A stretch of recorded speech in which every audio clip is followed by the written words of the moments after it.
This podcast is a member of the Voices of Wrestling Podcasting Network. Visit voicesofwrestling.com to hear the rest of our great podcasts, as well as show reviews, columns, opinions, and updates across the world of wrestling.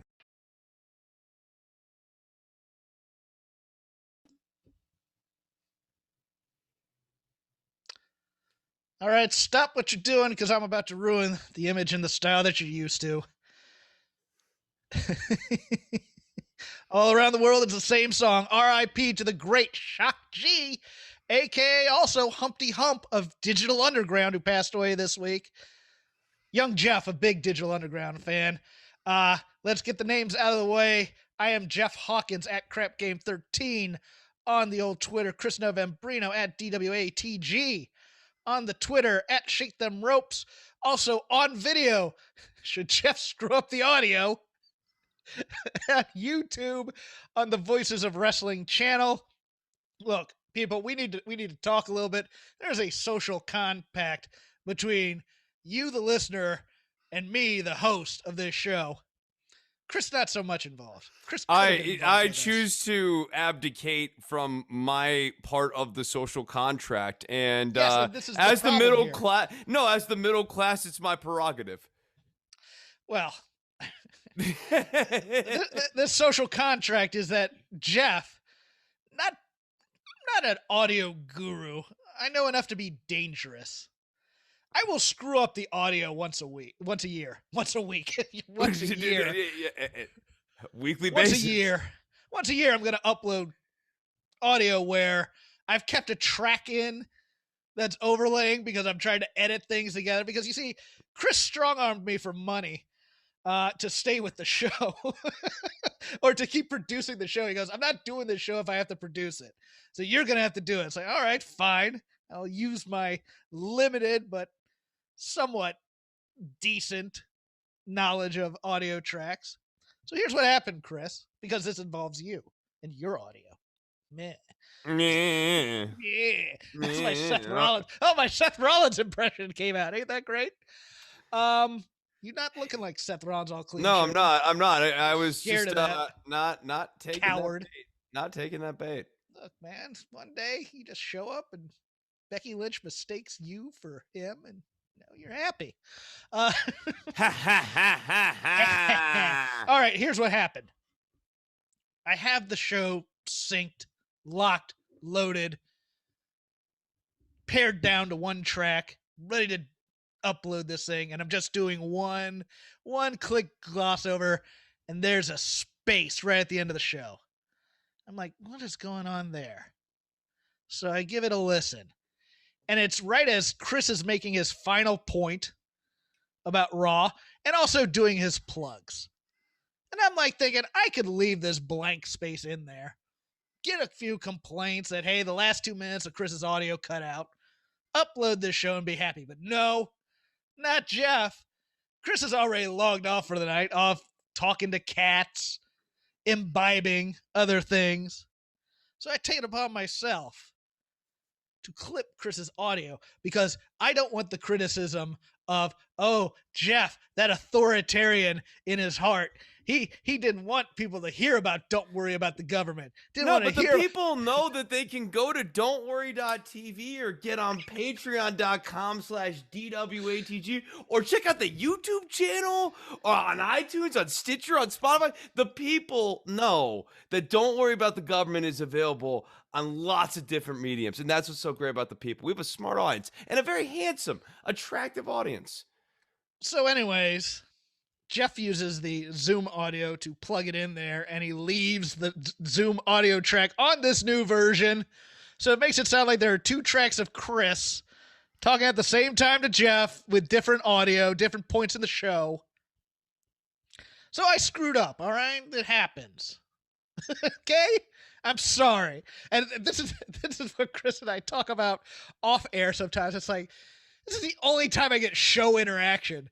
I could say some of the worst things on earth, and I've thought about doing that just to see if people are listening. But boy, I screw up that audio. Everybody is at my throat. And I appreciate the audience because it means people are listening. But at the same time, I'm like, Where are you with this awesome hot take I had, or awesome, this observation that should blow everybody's mind, or taking me to task about some opinion I had, something? Nuts. Audio screwed up. Just an idiot. Do you want me to send you the package I made last year about the joys of editing? No. So that you can. Okay, fine. It was a good No, package. what is it? It was a good. What is Remember, I threw this on. I was like, the best part about editing is seeing the smiles on the children's faces. I like quoted myself at the beginning of this package. Like, and then Yakety Sax comes in. You don't remember this? I think I do. I don't Yeah, remember what this I was. found a way to work in Yakety Sax. I was pretty proud of myself. I'm waiting because most people are good natured about, hey, Jeff, the audio's messed up. Hey, by the way, and you start getting, as it hits the feeds of various services, because it takes some time for the new copy to make its way, but 3 hours later, hey, Jeff, don't know if you know this, your audio's screwed up. Yes, I'm an idiot. All right, stop it. But at the same time, I actually joined in the party, and I let you know that the audio was screwed up too. So like, it was fun. I like feeling like part of the audience sometimes too, and this was a fun experience for me this week. Well, the funny part of this is that the funny part of this isn't the good-natured people. It's the people who are like genuinely angry at the audio script. Like, what am I paying? What am I paying for? I'm like, it's a free podcast.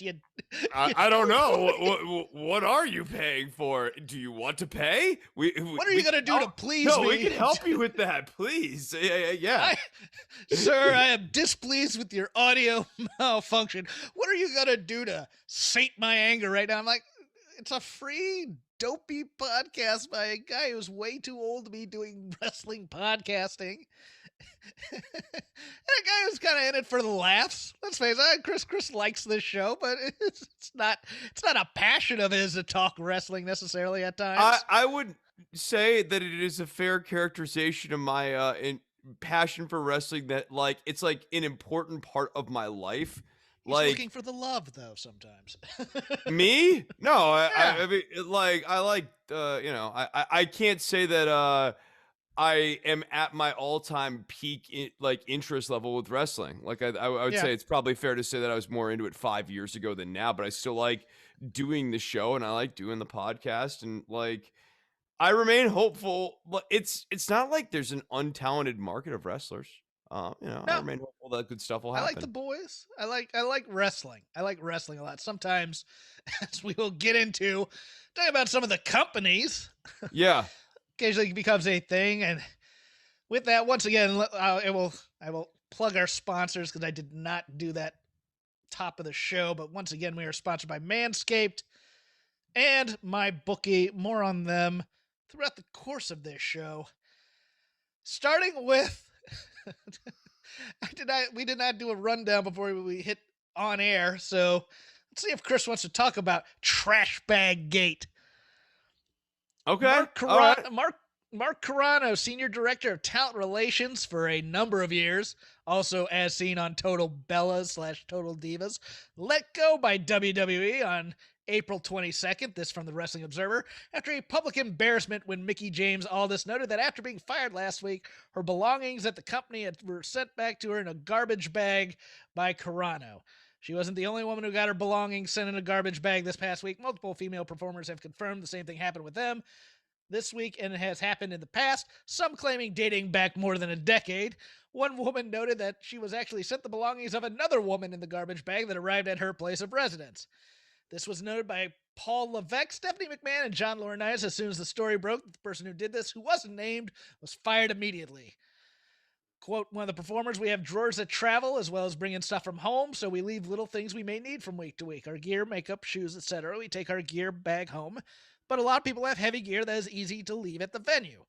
Another talent noted us, talent who is let go if anything of theirs is left behind at arenas, it's boxed up and sent to their homes, etc., etc. But Mickie James's problem was apparently she felt it symbolized that the trash bag that symbolized all she was worth, which is not the case. But yes, it could have been handled better. Also let go were Nicole Zioli from the Talent Relations Department, while John Cohn, best known as a referee, was temporarily relieved of his job in Talent Relations, but will remain as a referee. He got his job in Talent Relations back. That's something to talk about a little bit, where you're fired, knee-jerk fired, and then, oh, no, maybe we were a bit too rash. But we were also told that decisions regarding the two were not related to the garbage bag incident, as only Carano was let go for that reason. Which brings us to the other firings on this day. Meade Rust, who served as VP of Communications, and Joe Villa, who was Manager of Publicity and Corporate Communications, as well as Brian Flynn, Chief Marketing and Communications Officer, were let go.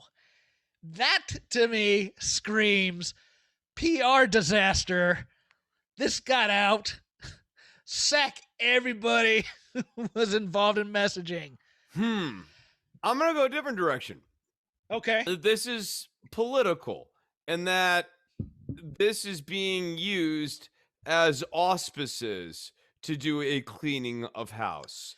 And that if they didn't want to clean house with these people, they would turn a blind eye on it. I'm looking at certain people on the roster who maybe shouldn't be there, Velveteen Dream.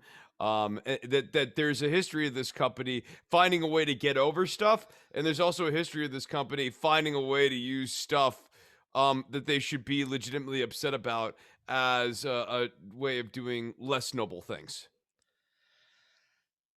There is a talking point going around that perhaps this was more convenience than job performance, because Nick Khan wants to bring his people in for communications, but it's a little weird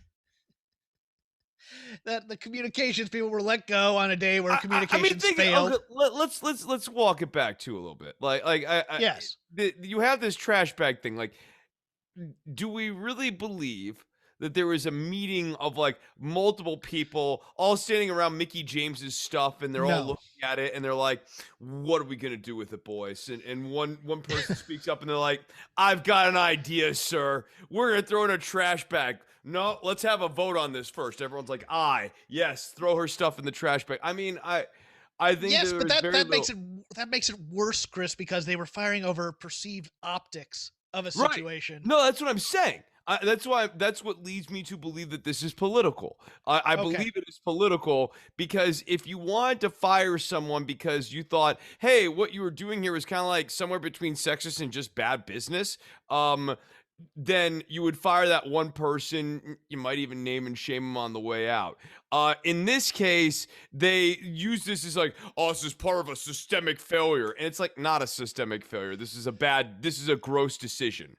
I forgot to put in part of the story, which may have led to the communications department being fired, and this wasn't in the story at the time. But Chris, on this day, yesterday, the corporate account started tweeting out their new ad campaign featuring Drew McIntyre and Sasha Banks for hefty trash bags.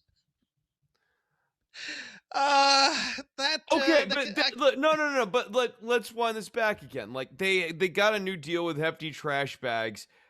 How could they possibly have known that the Mickey James trash bag story was going to break at the same? So like, if you're really gonna lay this at the door, is WWE a tacky company? Guys, look, tacky is understating it. WWE is kind of a gross company at times. While all this looks bad, though, if you actually think about timeline, it's hard to think that this is a grand way of like, well, we're going to really dunk on Mickey James. The knock on the whole Mickey James relationship in those last runs, they didn't have any regard for her whatsoever. Like there wasn't much thought about it at all. I don't think it's spite. I think it's just apathy. Ignorance, not seeing the talent they had, which is true of their entire relationship with Mickey James throughout her entire career.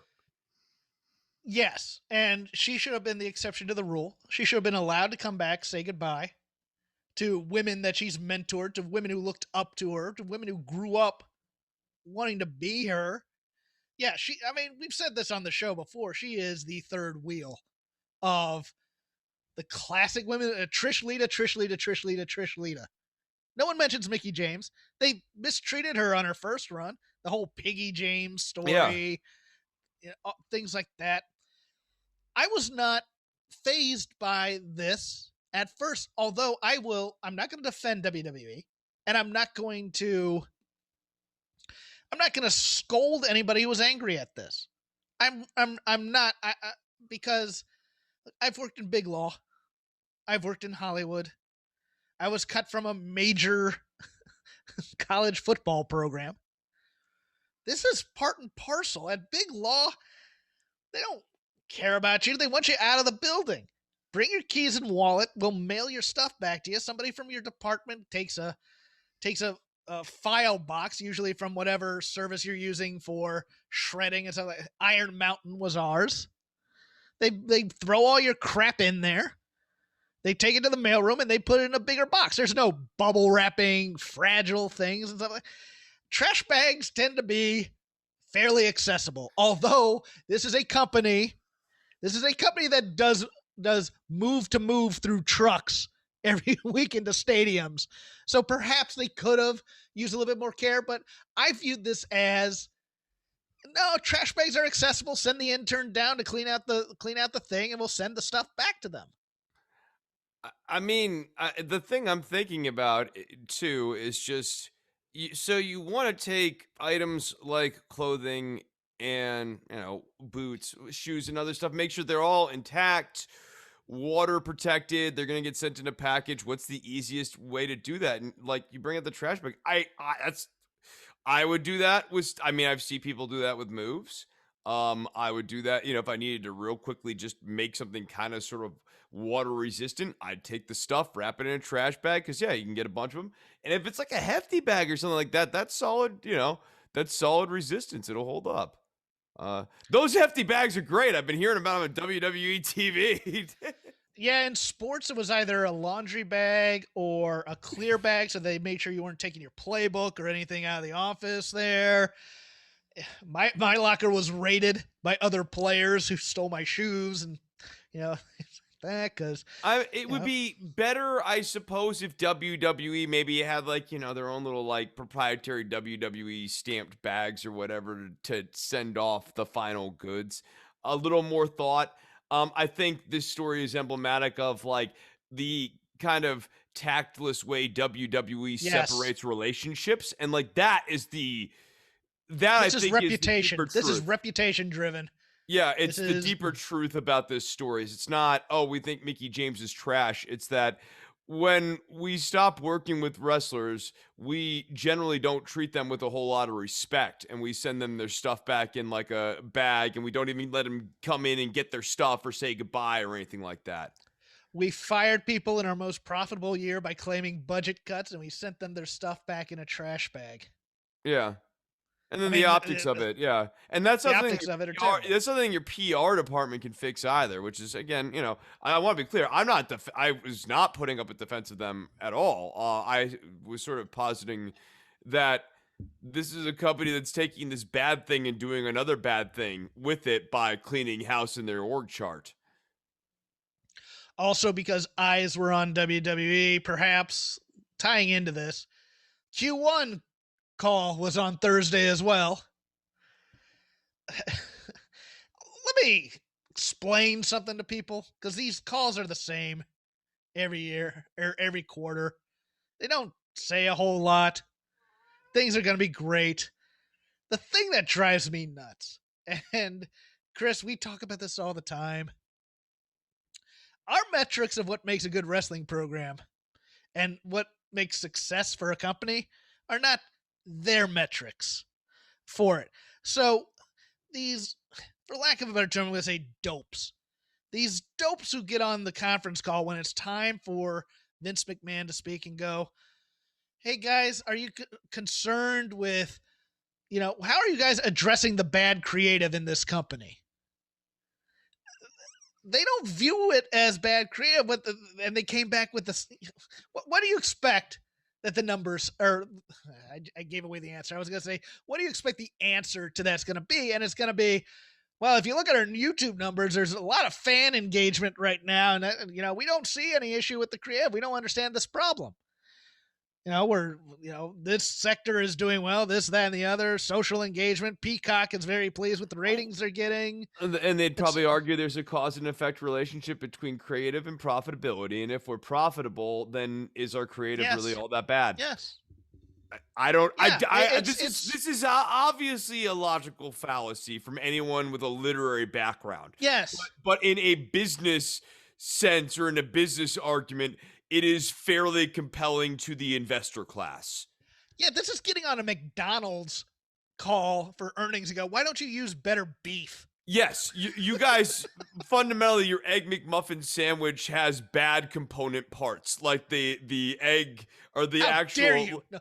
The English muffin is not a good English muffin. The egg thing is weird, and like the bacon is not the best bacon. What are you guys doing about this? Why aren't you using American bacon instead of Canadian bacon on these things? Yeah, no, yeah, it's not what they think. It's just I'm done listening to these live. I didn't listen to this one live, but I heard that. I'm reading the transcript as our friend Sean Ross Sapp of Fightful is doing this, and it's like they ask about the creative, and it's bad, and of course Nick Khan, total pro, total all in on it. But look at our YouTube numbers. Fans don't see him unhappy. I want him to re-race. I want him to go further. I love the Fiend. We've never been better. Yeah, this Fiend angle is awesome. Did you guys not see Randy Orton and the Fiend at WrestleMania? Alexa Bliss is doing some of the best work of her entire career right now. Khan straight ahead. I like Khan! The worst stuff. Yeah, the worst stuff is the best stuff. That's what I want from Khan. And you should also yell Khan like Kirk from Star Trek 2 every time. Khan! Every time you call on him. There's your outdated reference for the week, kids. Yeah, it's like yeah, the McDonald's analogy to me works. I'm a little stalling here because I'm looking at my next note, and I don't know if I want to go into it, so I'm gonna put it on you, Chris. Whether I will just state it, and if we don't want to talk about it, we don't have to. Okay. Charlotte Flair. I'm into it. Let's talk about Charlotte Flair. You go first, because I don't want to clunk all over this. Okay, so for those of you who are not aware on the Charlotte Flair situation, I'm going to try to give a recap here and have Jeff catch me with the net underneath the tightrope as I make my way across it. God help us all. So Charlotte Flair was out for a certain time, and there was she's about to be out. She's about to be out for a certain time. Thus, the reason they did the story about being suspended on Raw. This has led to speculation about what is the prompt and is the stated reason the true reason she is going to be out, and what is happening. And a certain 7-star, maybe 8-star reporter got out over his skis a little bit and got the ire of Ashley Flair in his reporting.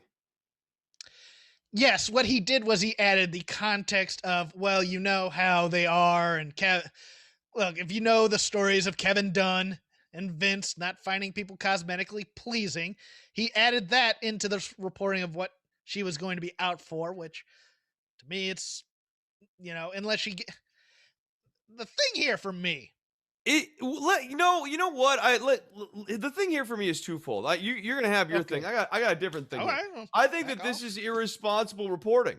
I think it's one thing to report that Ashley Flair is going to be missing time from WWE. It is, however, we were talking before the show about something else involving fact checks, and this is like a non-sequitorial fact inclusion that is serving as a form of editorialization. So is it true that Vince McMahon and Kevin Dunn have a history of demanding cosmetic changes out of women performers on WWE television? I mean, just 2 weeks ago, I was moaning about how Mandy Rose has like unnaturally long hair now after cutting her hair short after last year and everything. Like, no, of course he does this, and like this is not lost on me. But when it gets included in the reporting in this way, it is done in a way to lead the reader to believe that they're arriving at their own independent analysis, but they're not. They are being duped and led down a very clear path to the quote unquote correct analysis here, which, according to the author of that article, would be that Ashley Flair is missing time because you know how Kevin Dunn and Vince McMahon are with the surgeries. If she is correct and the way she took it down was, Dave, you have my number, call me. You got to contact her. You got to ask, hey, can I say this stuff? Oh, if he didn't do that, it's an absolute failure of reportorial responsibility. It's just basic due diligence. There's a story out here right now. I'm calling you about this story. If the reporter calls the subject of the story and the subject gives a no comment, then at minimum you would report the no comment. But I think Ashley Flair is correct that there was no attempt by the reporter in question here to reach out to her about the story they were putting out, which is a dereliction of reportorial duty. Because there's twofold things. If it's from somebody in the company, we're towing HIPAA violations here. Just a little bit. With releasing health information of an employee of a company. If it's Dad, who we know said reporter talks to, Dad might not be clear to say this stuff either, and it's probably not his place. And now reporter is stepping in between a familial relationship between dad and daughter. And oh, by the way, reporter in question is asking dad what's up with daughter without then going and asking daughter, which is messed up and inappropriate for said reporter to do. There are people in the company that like this dumb show and you know, find Chris and I funny. Finds Chris more funny than no. I just but we talk to people in the company because people listen to these podcasts and stuff. And I am scared to death of releasing anything I can't release on this show because they have people looking for leaks. They have people. I don't want to jeopardize anybody's job. I don't really want to break news, to be honest with you. I kind of just want my opinions to be on the right track. My cynicism about this company. I don't want to work for them necessarily, but you know, if they pay me, I would, but I'm a little too old for them. Don't get me wrong. I just don't want to jeopardize anybody else as well. But so I will say, what can I put on record? Can I have this on record? Can I allude to it? Can I say this on air even and make sure, because I just don't want that kind of, blowback, and I don't want to hurt anybody else. And this to me was, I won't say there was malice to it because we all know that there's strange cosmetic pressures on women and there are asides that can I don't think we have to think about people. the emotion or like the motive underpinning it as much as I think you can just look at the facts of the way this story was reported or not reported and go like, this is not an appropriate or correct way to be reporting news in any industry. I agree.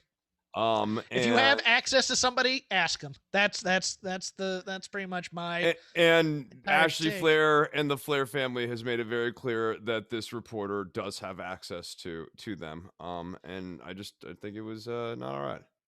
We may go into the angle in a little bit because I find it interesting as to what they might do, especially in relation to how Daniel Bryan did tonight. But before that, let's give a shout out to our first sponsor, Manscaped. Support for Shake Them Ropes is brought to you by Manscaped, who is the best in men's below-waist grooming. Manscaped offers precision-engineered tools for your family jewels. They obsess over their technology developments to provide you the best tools for your grooming experience. Manscaped is trusted by over 2 million men worldwide. We have an exclusive offer for our listeners, 20% off. Plus free shipping with the code ROPES at manscaped.com. Chris, I have taken advantage of this deal today, as a matter of fact, during SmackDown. I went there because I broke my nose hair trimmer.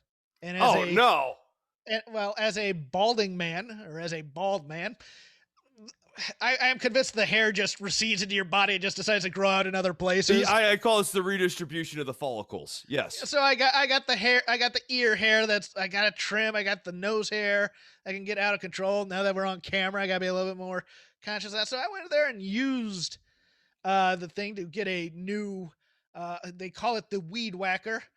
But they're mostly about below the waist trimming, and you don't want to use the same trimmer you use on your face as the balls. That's just nasty. I have the lawnmower here that I am. Oh, you have yours too. Let's see I it have for mine those on too. video. We have it. Oh, are you playing the guitar with it? I don't think this is how the product was intended. It picks up on your electromagnetic pickups too, people. You could do this. You could be the next Tom Morello. You. I do really like in this 3.0. I can't say enough about this thing. The charger that they provide with the 3.0, because it used to be just this USB cord that you had with an outlet thing, but now you got a little base here Oh, that's to nice. log it in. That's nice. Yeah, That's I nice. really like that a lot. Of course, we have the Crop Reviver Ball Toner for, although it doesn't come up because of my all of this background. is It's a just getting ghost. gobbled up by the background. But, people, But anyways, this is take a- my a word for it. valued Those of you razor, listening, a valued this razor. is still an audio show. Crop Preserver Ball Deodorant, because, dude, if you've been sweating or anything like that, and you're sitting down, sometimes you take a whiff and, ugh, what's that? And it's you. It's you pig. You don't want to smell your duck butter. Get that stuff clean. So yeah, Manscaped hooked us up with a bunch of tools, and we do really like them here. They are high quality stuff. You will not get nicked or cut or any of those other things that you used to have problems with. The light really helps you. See what you're doing. Sniper. Laser sniper. Laser Damn sniper right. it. In the dark, you can be on target no matter what. And plus, they will throw in 2 free gifts into their perfect package: a pair of high-performance Manscaped boxer briefs. They'll keep your junk feeling fresh all day, and a travel shed bag. And I like this. I don't think it'll show up because, again, black background. Oh, but I could get in there if I go close. No, the it's bag nice. Is, mine's over. No, it's like the bag is good. Even the T-shirt they threw in it's a good T-shirt. All Manscaped's products are really great. So and again, I am legitimately glad that they're sponsoring our show. Yes, trim that junk of yours. Get 20% off with free shipping with code ROPES at manscaped.com. 20% off again with free shipping at manscaped.com, and use code ROPES. Unlock your confidence. And as always, use the right tools for the job with Manscaped. One last piece of news as we go into wrestling talk here. The ratings are out, and Jeff just closed his window. There you go. The ratings: NXT improved, 841,000 viewers, 0.23 in the demo, up 4.5%. Up 4. What did I write here? Sorry. I think we were up 26% total in the demo, or actually up 28.5% in the demo. AEW, 1.104 million viewers, still second on their night, down 9%, 0.37 total. Down 15% in the demo, but that's mostly due to the challenge season finale they were going up against. There is a chance next week that AEW is the #1 show on cable on Wednesday night. I think it's doable for them. I think they could settle in at over 1 million. Which, okay, so now kind of forensic We analysis. said that's the Mendoza line. We said that's the line of they need to be there. demarcation. Yeah. The Rubicon being crossed. This makes them a player if they can maintain above 1 million a week. Yeah. No. And grow on it. Right. And Vince's initial strategy of sucking away some of the viewership appears to have actually been somewhat effective. Just with 2 weeks of that removed now, and with the smattering of that being removed when it was happening in 2020. Now, with all that cleared out of the way, there's room for them to run. It'll be interesting to see if they can keep it up. And I think, you get eyes on the product. That's good. Are you going to do the right things to keep eyes on the product? And we can get into AEW as they're kind of reordering themselves and see if they're doing that. I thought it was a savvy move to make the main event Darby Allin and Jungle Boy. Okay. 2 young and up-and-comers. Pretty good match. Wouldn't say it was great, but it was pretty damn good. I was entertained as hell by it. And, yes, go for the youth market, because nobody else is. WWE puts their young. I mean, we talk about. We can be crass about it and say thirsty women demo for the young hot up and comer. We were talking about that with Humberto Carrillo and Angel Garza when they were on the come a bit. But all the guys, they like to. WWE likes to wait and see if their guys can be stars, as opposed to, putting the rocket to them too early and then them falling on their face and all those other things. Yeah, no, I think that the main event, if the idea was we want to showcase the two young guys, the main event was a good opportunity to do that. I would have liked. I think Jungle Boy needs to win stuff at a certain point in his life. I think Jungle Boy continues to be the bridesmaid, not the bride here, and that's a bit of a problem. Is that an effective story in modern day television? Not the way they're telling it. Yeah. The Jurassic Express as the two tag-along buddies to Jungle Boy's hero's journey is not doing it for me. Luchasaurus and Marco don't amplify Jungle Boy. They're just his tag team partners. They don't build his character out. And the visual, I mean, I thought it was I understand why they did. They wanted to get Sting and Luchasaurus out of there, but the visual of that was cartoon character versus men to me. I think Jungle Boy, and this feels like, because it feels like Jim Ross has been forcing it this entire time. It's time to go to Jack Perry. Yeah. You can make it a nickname, but the whole looks kind of Chikara-y, I would say. It's a little too childish. Boy is just like not. Needs to be Jungle Man. Needs to become Jungle Man. It's like not he could be Jungle Jack Perry, right? Like just Jungle. Like that's his nickname. His nickname is Jungle. And Jack Jungle Perry. You could have him have signature moves named after Jungle stuff. You can have an homage to it, but Jungle Boy is not a world champion name. Jungle Boy is at best a mid-card champion name. Yeah. I will give a comparison, and this will make me a hypocrite in some ways. And I get that. I will be made a hypocrite, but it's not the first time. The same criticisms people had about Bayley in her face incarnation on the main roster apply to Jack Perry. There's a limited window where this thing's going to work until it's like, all right, needs to stop being a boy, needs to grow up a little, needs to appeal to adults, I guess. I don't know. Am I wrong on that? I don't know. There's probably more juice to this than the Bayley thing. He doesn't need to appeal to adults. It's just like, if you're gonna be the kids act, you're saying, yes, North American ceiling. Title and lower, please put that TNT ceiling title over me. Yeah, TNT title and lower, please. Whatever. Yeah. You know what I'm talking about. Yeah, tag title. We're gonna be the tag team. I want the Lucha House Party to be like a Dollar General version of the New Day. It's the New Day with dinosaurs. Yeah, well, we start on AEW. Let's go through some of the things that we were thinking. I know what I'm going to end with, so I got two other notes in here. Chris Jericho, perhaps for people who turned off Shake Them Ropes last week because they were mad at the overlapping audio and did not refresh the feed or get to hear it. Or just went and checked out the video feed, which you can find on the Voices of Wrestling YouTube page. Oh, that was slick. Chris had a very great comment, Terry, and it got doubled down again this week concerning Chris Jericho. People are enjoying these promos a lot more than I am, because your point last week was this, and I will sum it up for you and you can expound on it a bit, is it's a style of comedy where the heels don't get a good comeback off of it. They don't get, I assume they're going to win this match.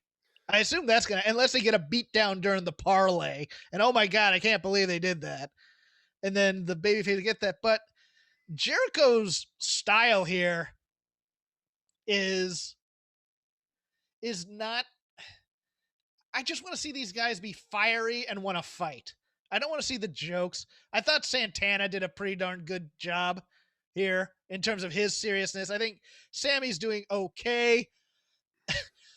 Hager tried with the, he had the straw thing in there.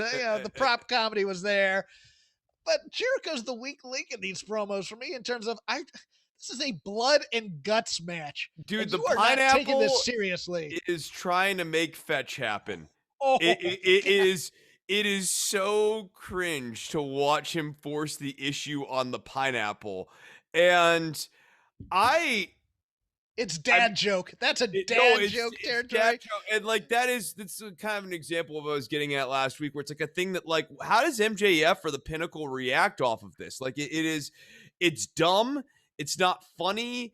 This is also like a new faction, and I'm with you. My knock on all of the factions in AEW right now is different from I've seen other commentary on the factions, and I basically don't agree. But my complaint with them is it's very predictable, or at least I wouldn't say predictable. There's a very natural way each one of these feuds should go. In each one of these faction wars. And in the case of the Inner Circle Pinnacle one, the natural order of things should be that Pinnacle ultimately triumphs. But I'm starting to think that Inner Circle wins the gang part of this, and then MJF wins the singles match part of this. I will say that for his part, MJF's promo was very good this week, although I couldn't help but notice that he brought up the Jericho rub thing, which might have been a talking point on this show at various points. I could not help but notice that Sean Spears was not there. I have the feeling that he's gonna take the loss, but then it's gonna be more of a beatdown on the Inner Circle. But they're eventually he's gonna get Zabiscoed out of the crew. I don't know. Do I go into my Pinnacle point here because this is a good thing? Yeah, I guess so. I think Pinnacle has another problem, and that Pinnacle is not the most elite stable in AEW. That's the elite, and you can't have. They're literally called the Pinnacle. Pinnacle sits at the top. When the tagline is, "When you're in the Pinnacle, you're on top." And so, like, what is Pinnacle going to do? They should be feuding with the elite. They should be feuding. Yeah, like they really should be. Like, it's what those guys have everything that what MJF and the Revival and all of them want. They have all the gold. Yes. It's like, why are we dealing with this Inner Circle thing? Because it's not quite personal enough. It is for MJF, and that would make this a little bit cooler. But you have two factions calling themselves the best, and one clearly is getting second billing here, and it's hard to rectify that in some ways. To me, I'm not saying, well, Jeff, you can't have two top factions. It would be great to have two top factions. They're not building this Pinnacle as a top faction just yet, to me. No, and I think long term, the presence of the elite as a faction continues to pose a problem for Pinnacle, because decommissioning the elite as a faction at this point is at minimum a quarter year away. They are going to. I mean, Omega's got the pay-per-view up here. We seem to be setting the table for the Moxley Kingston stuff. Adam Page might be getting back into the picture here against the elite. Like, it seems like the elite have a good 3 to 4 months worth of programs left. Meanwhile, MJF's group, which claims to Stop playing with your cats and do the show. I have Chris, brought 3 into the show this week. I'm going for the cat trifecta, all 4 on the video feed, which you can find on the Voices of Wrestling YouTube page. Go and check it out, people. But I think that we are at least 6 months away from MJF finally being able to insert himself into the title picture when I guess presumably Adam Page wins the title. I don't know who beats Omega. And then that's the other problem. It's not a quick line to getting the belt onto MJF either, because you got to go from Omega, transitional champion. Do you really want to do transitional babyface champion?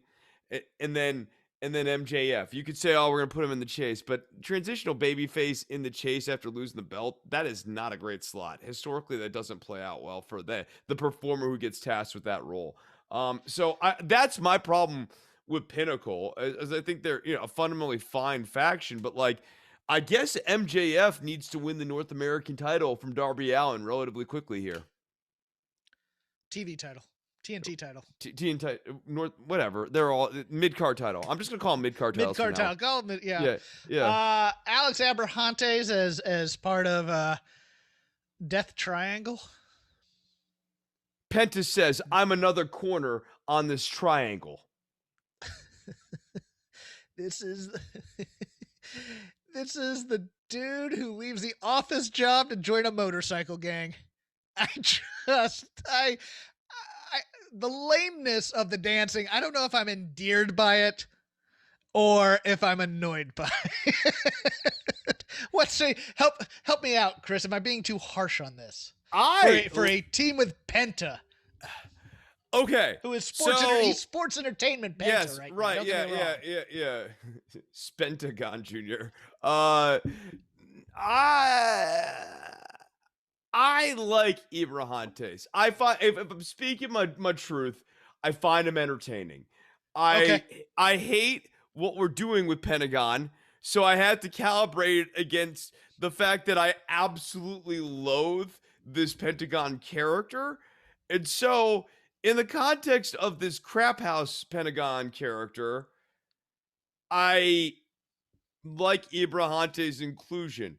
In a more serious presentation of Pentagon, I would not want Abrahantes anywhere near him. But honestly, I wouldn't necessarily want Phoenix anywhere near him either. I would want Penta as a solo act. And like I don't think Phoenix adds to Penta's act. I like Phoenix.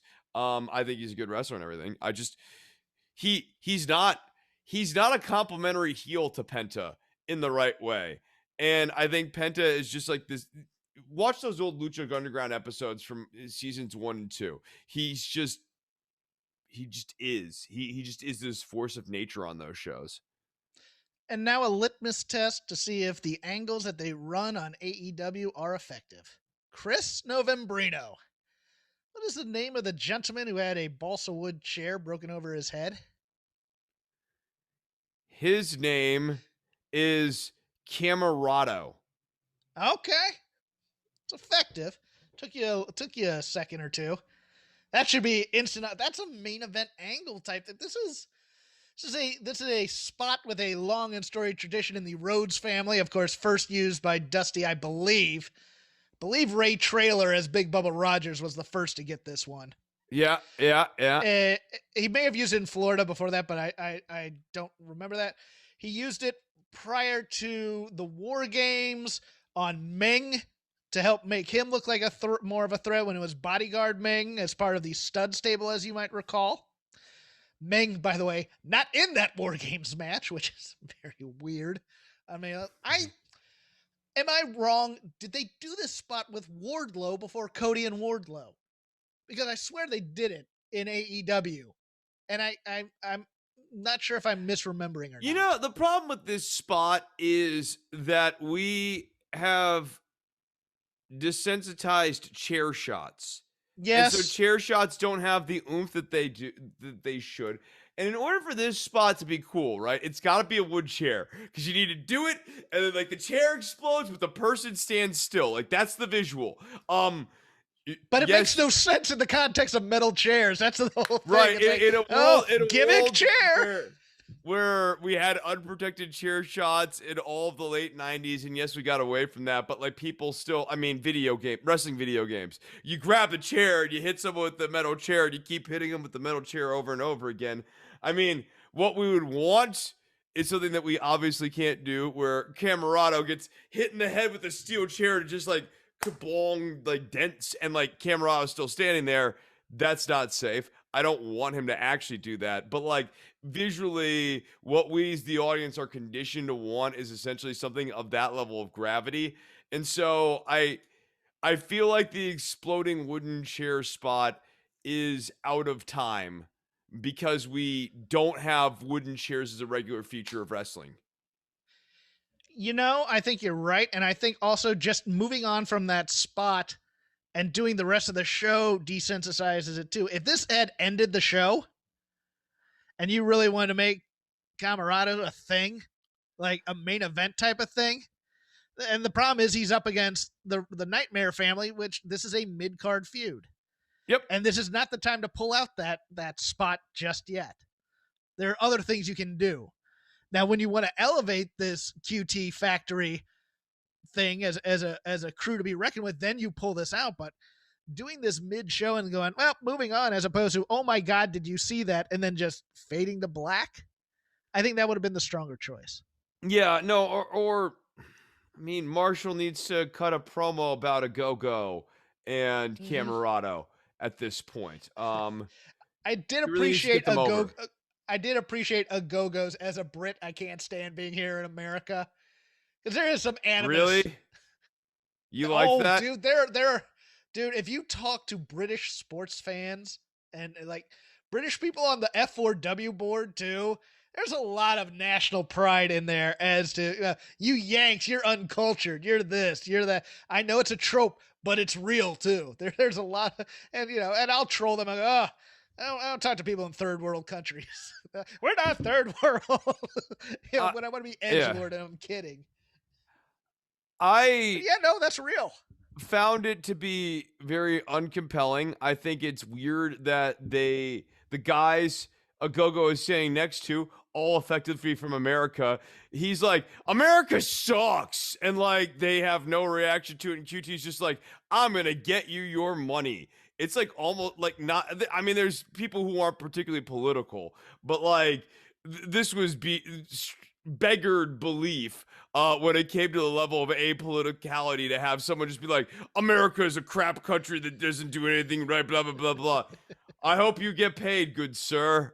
Like, come on. I don't know. I appreciated it. I will disagree here. I like that he made, number one, he made it about money, which is a good thing. I'm here for wrestlers making things about money. Wouldn't mind that part. But I also don't want a deep introspection about the issues of the Labor Party. And so, dude, this is the other thing is I just don't like, I don't want to beg the question of, well, what's so bad about it? You don't want it. You don't want jingoism in your wrestling? No, I think it ends up being, it's not that I don't want jingoism in my wrestling. I'm not like, oh, wow, I never want to see a Nikolai Volkov match ever again. Get that crap off my TV. Cancel I never want to see a Nikolai Volkov match again. Well, no, those things stunk. Yeah, like that's why you don't want to watch any of those. But what I am also saying is in these times, it is really hard to tease out further some of these storylines. It sounds like on initial foray, okay, British guy who hates America, easy, home run, classic wrestling trope. But when you gotta do the week to week of like, what does this British guy not like about America? Your fatty foods and your and your good dental care and your all the tropes of the British heel. Yeah, come on. It's tricky to update that into 2020 with the way politics are these days. So I don't think it's as your 5% tariffs on steel and this is let's do that really gets people. Yeah, right. Yeah, no, exactly. So I don't know. Your 2/3 needed to propose a constitutional amendment. Screw that, people. What we need is. I can't believe you guys don't have a House of Lords. That's what I want. Go cut a promo. Darby. Where are your knights? Where are your knights? I've been see that's that's the dumb way to do it. The smart way to do it is like, where's your bicameral legislature with where's your shadow parliament in the front row of your House of Lords meeting? Yeah. I don't have anything else for AEW. You have any notes? I mean, the Christian match was okay. The Christian match was okay. Is a fair way, but he looked a little gassed at the end of it. Outwork everybody. I don't know, maybe work on the cardio. Mhm. Sheeta and Tay Conti, I thought was Oh, pretty God, pretty how did I good. miss that? Go. Pretty good. Go. Yeah, I look. There are a few points where Sheeta and Conti kind of weren't perfectly in rhythm with one another, but like, take Conti. WWE will definitely look back and go like, man, we really missed out on her. We did not get her. We were sitting on her and didn't figure it out with her. I think she's really good. I enjoyed Dark Order politely applauding Sheeta as she came out. I like what Dark Order has become in a weird way. I think that having a feel good babyface faction is good. That you can actually get behind, and yeah, I like I like this match. Sheeta is not a great narrative delivery device. However, the in the ring stuff with Sheeta always vastly outperforms her acting. Yes. Yeah, and plus she's translating things in her head to, second language and then out. I thought Tay Conti I thought was fantastic in this match. I'm gonna one up you. Was she perfect? No. Was she Sasha Banks? No. She was damn good here, and she was made. I think she was made in this match. I don't know. It's if I'm Tony Khan and I'm in the back watching this, I go after Britt. The person I want with this belt is probably Tay Conti, unless somebody else comes along. I would be looking at that. Not Yeah. that I want, not that because I do think Britt Baker's taking the belt off of Sheeta. Yeah, It's time. Yeah, no, it's time. It's time. No, she does. In a way, she has been a perfect babyface champion. She's great. Yeah, because she's sort of flavorless. I'm not trying to say that super pejoratively. But no, she is. I understand what you're saying. Flavorless, and like I think it makes the transition to Britt, the heavy character, like a real good contrast, and Britt's great. And also, yeah, I think that there's real intrigue between Tay Conti and Britt Baker as a match. I think they'll have a good match eventually. I think Conti will have a good match against Thunder Rosa on her way too. The good thing about Sheeta is that she is like a screen for which Britt Baker can project upon to make her even more of a heel. Sheeta's just a good person who works hard, defends her title against all comers, will defend against friends. And Britt's the big baddie who's going to take it away, and then she will get heat for that. And she's like a bad friend too. Like she just sees everyone as an equal. Like even people who are on the AEW rankings beneath her, Sheeta like looks at Tay Conti as her friend and her equal and like someone she respects. Britt Baker doesn't even know Reba's name. Yes, it's Rebel. Is it Reba? Doesn't matter. Back to Tay Conti. I believe this was her longest match of her career, and I think she didn't gas. She did perfectly fine. Yeah, she probably forgot a spot here and there, but I will forgive it. I thought, man, if Statlander has half the stuff that she had before she left, Rio coming back in. There's some free agents on the market you could add in here and season it. This women's division is coming back a little bit strong. We still have, we saw a Big Swole in here. It's not bad. We have some youngins in Red Velvet and Kylan or whatever her name, the taller woman that's with her in that stable, because we now have female stables in the women's division. We have we have Jade Cargill, and God knows how we're. Okay, I'm going to ask this. Would you, I guess we have to have Cargill get seasoning, right? We can't just put the title on her and have her take it off of Sheeta. No. You have to, I think you got to give it to Britt because I like Jade too, but you got to give her seasoning. And the thought of giving Jade lots of long matches with all these different people up and down the roster is too much too soon. Got to keep building her. Got to keep getting longer and longer and longer matches. Bring in Jeez, bring in a Mickey James, bring back in a Serena Deeb to have her guide through her first couple of long matches, see what she has. Yeah. No, I would agree there. Anything else from you on AEW? Billy Gunn looks pretty ridiculous for a guy who is in his mid-50s. Like he's The visual of him going in there and fighting while his kids cheer him on is a little ridiculous too, as we haven't gotten a lot from the other members of the Gun Club other yeah. than Elevation and yeah, I get that. That's I mean, it's he not a looks compelling story for me. No, it's not a compelling story for me. I don't really care about Colton and Austin. And yeah, no, it's not good that Billy's the most interesting member of the Gunn family still. At 57, we should feel good. We should look at Billy like Bullet Bob Armstrong. But like we like Brad and we like some of these other young up and coming Armstrongs, and we're not necessarily thinking, oh man, Bullet Bob's gonna have another match. If Bob Armstrong were doing better living through chemistry like Billy Gunn, and I'm not saying that as a pejorative, I'm saying that as, well, he got caught doing stuff like this at He totally did a weightlifting competition and then got disqualified for doing performance enhancing drugs. So don't like, get on me about this because no, hey, that's documented. That's 100% documented. Because trust me, it's not like I'd be more. I've thought about it at this age too, doing some little HGH stuff, you know, to get some testosterone therapy going to, you know, have my youth for once, because that was taken from me horribly. But yeah, what I'm saying is, yeah, if Bob Armstrong looked like that, he would have been monster over probably just doing the wiggle the butt stuff. But there's something to be said about being the 57-year-old, that legend that people want to root for. Yeah. You know, that one last run thing, that guy who's going to sacrifice himself, you know, for the good of the company, or something like Armstrong would when he was commissioner. He'd come back one time, probably get beat, come back in a mask and trick people, and eventually be commissioner again. I like that, and I understand what Billy was doing here, and I thought he did a good job.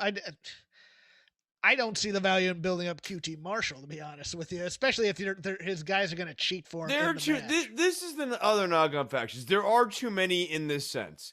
Like, where is the factory in the spectrum of heel factions right now? They're at best the third. They are second from the bottom, with that Dr. Luther Serpenticore one being at the bottom, I think. Right. No, they're above Dr. Luther. But they are definitely below Pinnacle, who are in the middle. The ironically named Pinnacle, and they're below the Elite. And I feel like they're below Death Triangle. They're below Taz's Death Triangle's baby faces. They're below Matt Hardy's faction too. So like, they're like fifth. They're fifth, and like this Cody feud. There are too many stories going on right now in AEW, and I do think that is a fair criticism. As opposed to feuds, as opposed to like real hate-driven thing. Where they're doing narratives. Yes, like the Nightmare Family story is a big old story, but it's not. It doesn't have a lot of heat to it at this point, or momentum. And how do you get heat for that other than how you get heat? I'll answer that question. You get heat from that by booking an episode of Dynamite that is centered around the Nightmare Family, and the Nightmare Family gets focused on. They're the main event. Their interviews, their storytelling. And the problem with AEW is that they might do that on one episode. Maybe they listen in again and magic words find their way on my TV screen yet again, and something like that happens. But what happens the next week is also as important. The next week has to keep moving through. If it's the Pinnacle, it's the Pinnacle. If it's the Nightmare Family, it's the Nightmare Family. But we need to keep kind of building up. And so often, like the Hardy family, Matt Hardy contract thing, Butcher Blade relationship, we sort of got a little bit of that in the post-match schmazerinos that happened this week, but like we haven't actually really expanded on the Hardy family stuff. And it might be upwards of a month, like from the last time that we saw it before we see the next beat in that story. And that's too long. And that is a very AEW thing. There is a beat, a really long pause, and then you see the next beat in that story. And unless you're the elite, and then you're getting coverage on a regular basis every week. Yeah, from a storytelling perspective, they fault either one of two ways. It's either they don't tell the story enough and they leave it for weeks and weeks and weeks on end and then they come back to it, or they're trying to tell every story every week. Like a Game of Thrones episode where we have to check in on every single kingdom every single time, when you don't have to do that. You can focus on, all right, here's what's happening in House Lannister for 45 minutes, and we'll have, a 15-minute aside with the dragons or whatever. But you know what I'm saying there.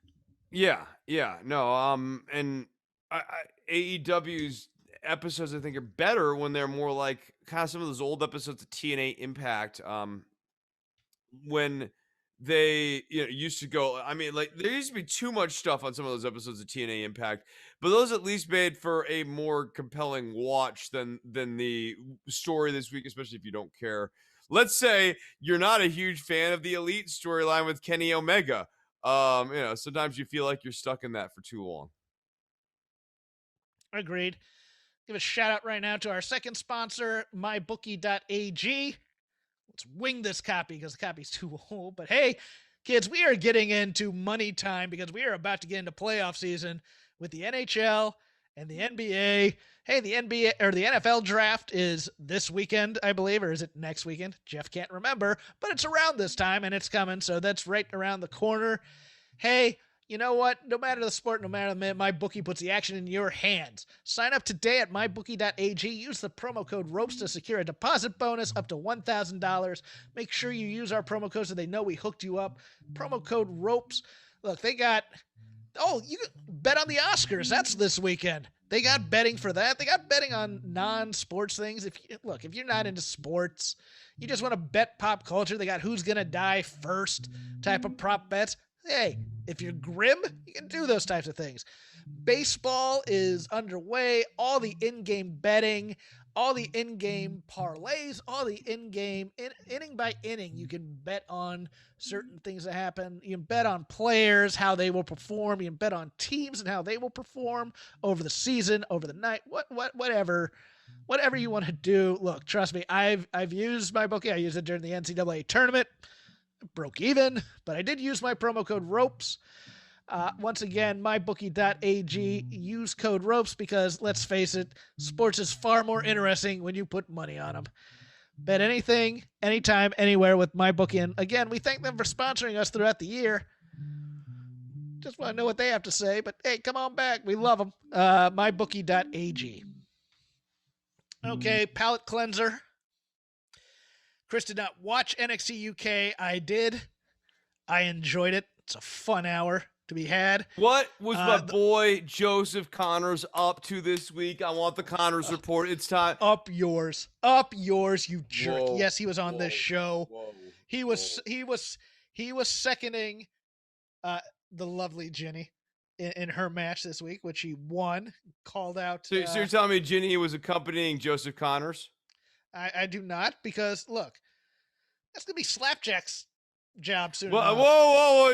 Ship him off there. Okay, all right. I will exit out of the Zoom call again so fast. Dress him up, something, with something thing. Take off the hockey mask, and you got bootleg Joseph Connor. Ginny should be so lucky as to be paired with Slapjack.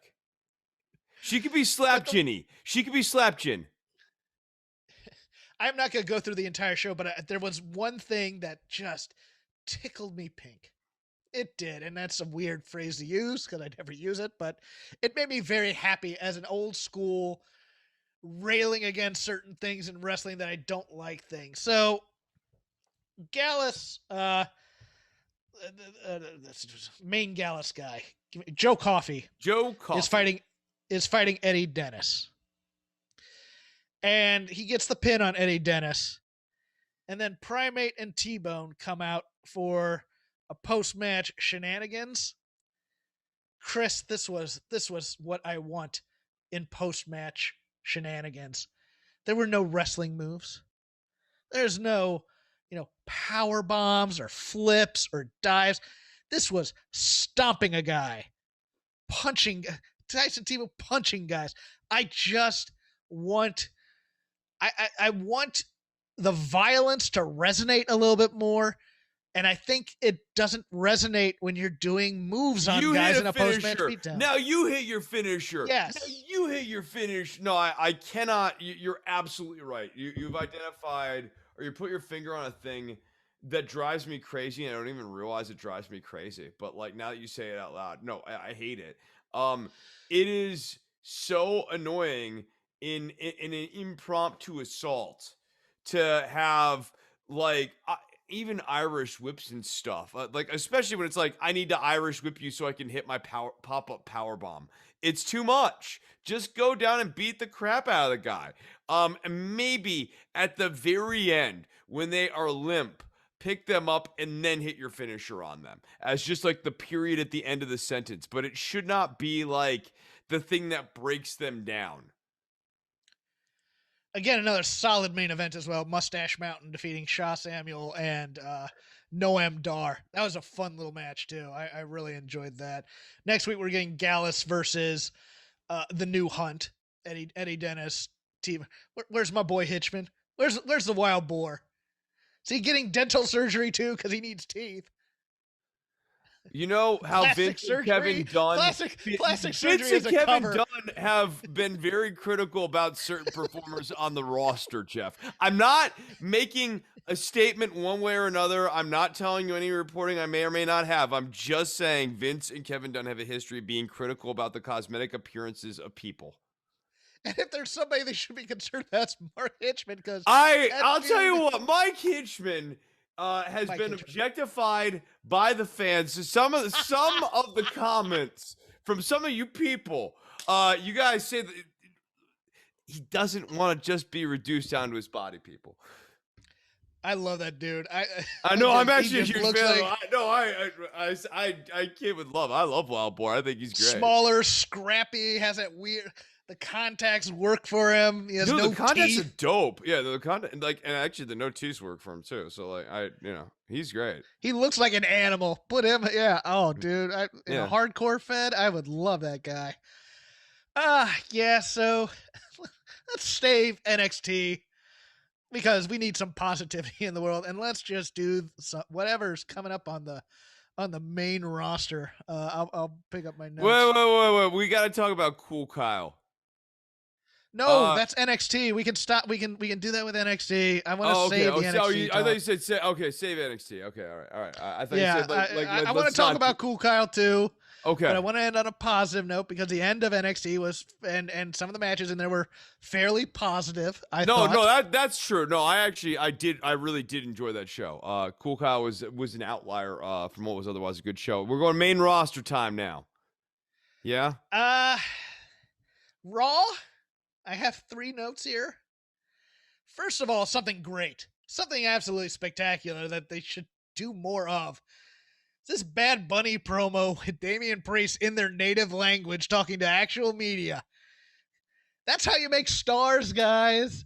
He was so good. He was so good at this promo. And you guys want to be World Wrestling Entertainment, let people speak in languages other than English and then put good, prestigious-looking captions underneath them. It will make them sound smarter. 1, because they're speaking in their native tongue, which they're more comfortable with doing. 2, because you can actually, if you need to punch up what they said, you can punch it up a little bit in the captions. But also, people with good-looking words underneath them always come off as smarter. It's like on news where they have the crawler underneath it, and it makes it feel like more of a newscast. Same idea. It's just like a weird psychosomatic gravitas enhancer.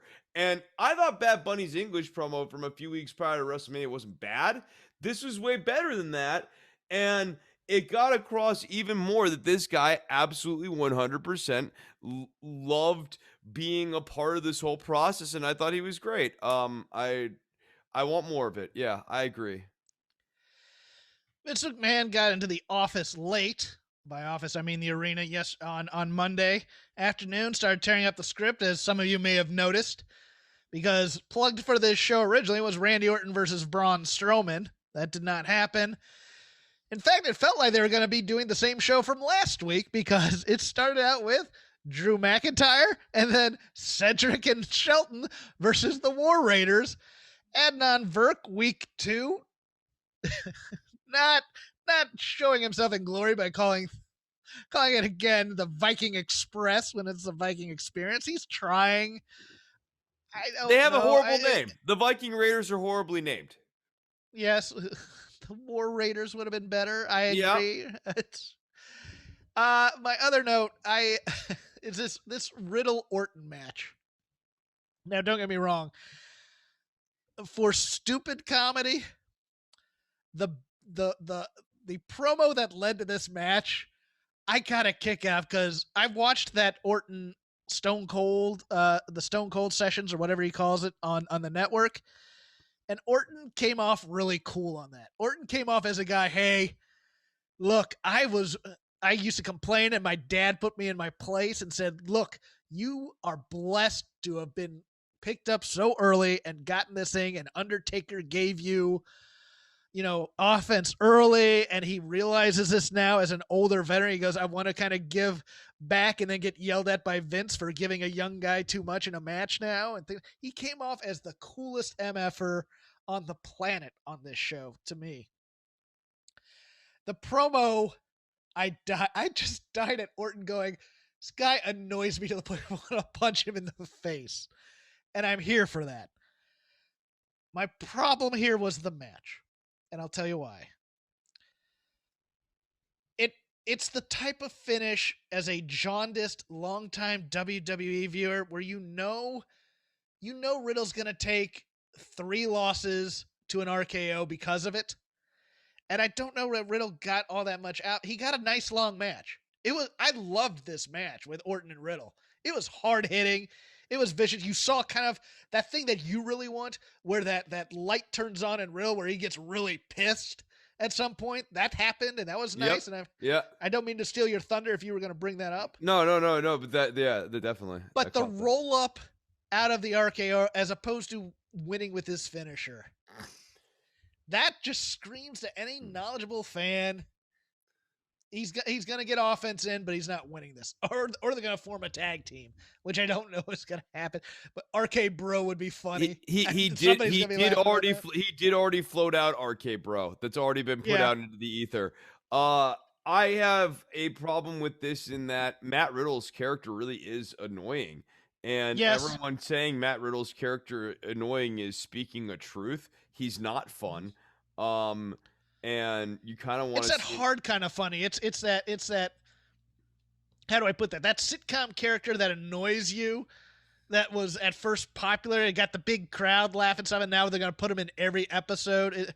I don't want to say Poochie because it's not quite Poochie. No, it's not quite Poochie. I was going to say Urkel. I was going to say Steve Urkel. No, he's a bit of a Steve Urkel. Yeah, it's. We need Kramer in every single episode, sort of like we need lots of Kramer. What's Kramer doing in this scene? Harpo does something funny in the script of the Marx Brothers type thing, yeah. Or early iterations of Bart Simpson where it was like how Cowabunga don't have a cowman and he didn't like actually have a real character. It was just catchphrases. Say the line. Yeah. Say it. I like this match. I thought that Randy Orton should be able to counter a rear naked choke into an RKO. I know it's like a really weird small quibble, but like it just seems to me that a Randy Orton of all people should know how to take a sleeper hold and turn it into a cutter. But I actually really enjoyed the rear naked choke spots. I like that Riddle tenaciously kept going for that. It was a fresh pacing. I like it when matches in this company don't have the WWE blocking where like the pattern. Yes, there's like a way that people move and locomote around the ring that it reeks of you've only ever moved in a WWE ring. And like the thing that makes Riddle's matches nice is that like he definitely doesn't do that. Riddle doesn't care about osmosing that. He's just trying to have a match inside of those lines, and it makes it feel like more of a match. And that is a consistent hallmark of Riddle's matches that I think is a real virtue of his. I agree. I get so done because like you can watch a Seth Rollins match now and know the beats. Here he's gonna, and it feels like, and this goes to the Tanahashi criticism of WWE as McDonald's. You're gonna get the same thing every time. Here's this thing. Seth does a dive, Falcon Arrow kick out, this, that, the other. It's yeah. I get done. This didn't feel patterned. They smacked the crap out of each other, which I dug. I mean, Randy Orton was taking some chest chops. He ain't taken in a while, and that chest, it ain't been chopped like that in a while. I enjoy. This was a manly, meaty, hose me type of match, and I really dug it. It's a reminder that Randy Orton still has a lot left to give, even at this stage when he wants to, and will have plenty left to give for a while because he doesn't give a lot all the time. Then Elias beat Kofi Kingston, your former champion. I mean, this really put Elias on the map, though, right? This was given the appropriate time to really linger, and really for us to rub to Jackson. Yeah, really. I thought Kofi. And the worst part was just like a back and forth match. Like every time Kofi gets stuck in one of these back and forth matches with like Scrubzo Magoo and whoever Scrubzo Magoo's buddy is for the week, it's like it just drags Kofi Kingston down one step further. Like it feels like he was never world champion. Yeah. Doesn't anyways to me. Need to get away from the New Day branding with him as champion to see what they had. Yeah. Yeah. Well, I mean that's a problem plaguing Big E now too, in my opinion. Because Big E doesn't feel hot anymore either. The only other thing I had on Raw about that was that, and then God, again, we're gonna go through this a bit. I think with SmackDown, less so with NXT this week, but the Supernatural stuff. Oh, the Alexa thing. Horror movies are fine tropes to follow, but supernatural things in wrestling are bad. I don't care how well the Undertaker worked. Biker Taker and Reinvented Taker worked better to me in terms of longevity once the supernatural stuff died a death, which it had to do naturally because fans didn't like. But I pushed that bitch and she broke her arm. That and there's no. This story's just not interesting. There's no control group. There's no control group. There's no right. Yeah.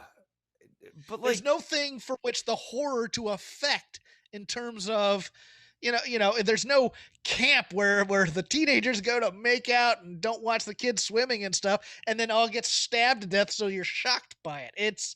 It's just.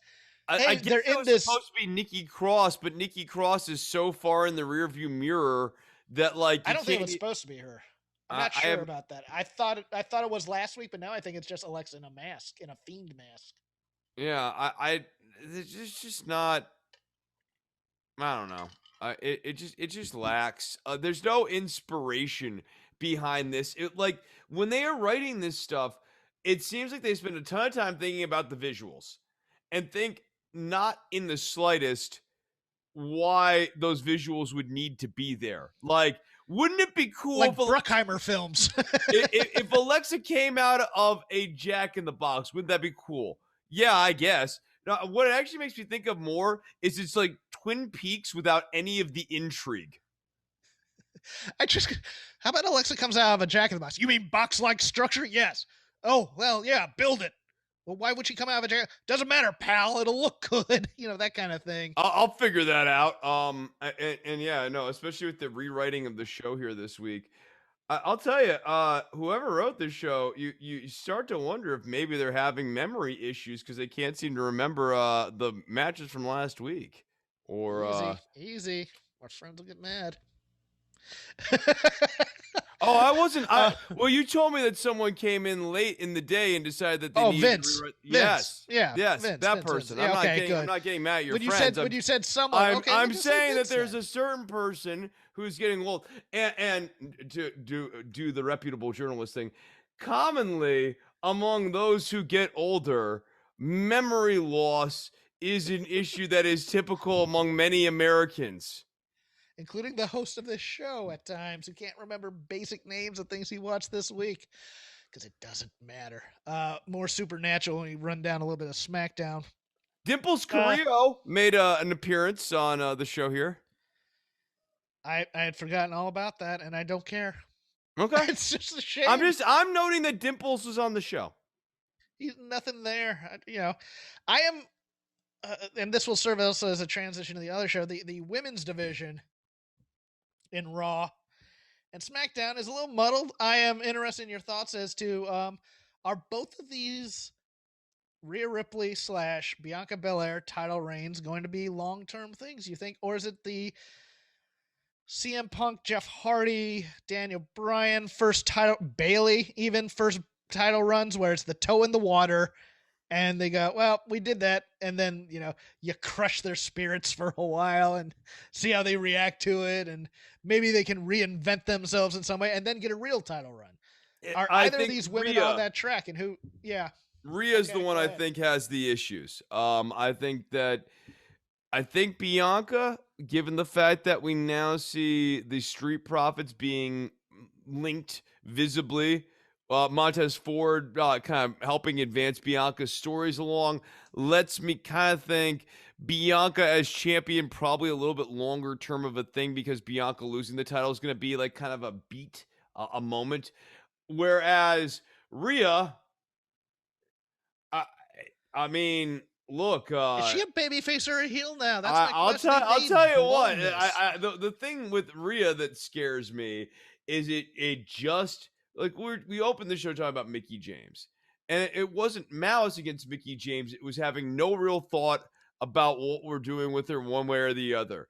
And I really worry that with Rhea, it's like they called her up because they knew they had to call her up. They're like, well, the right thing to do is to call her up.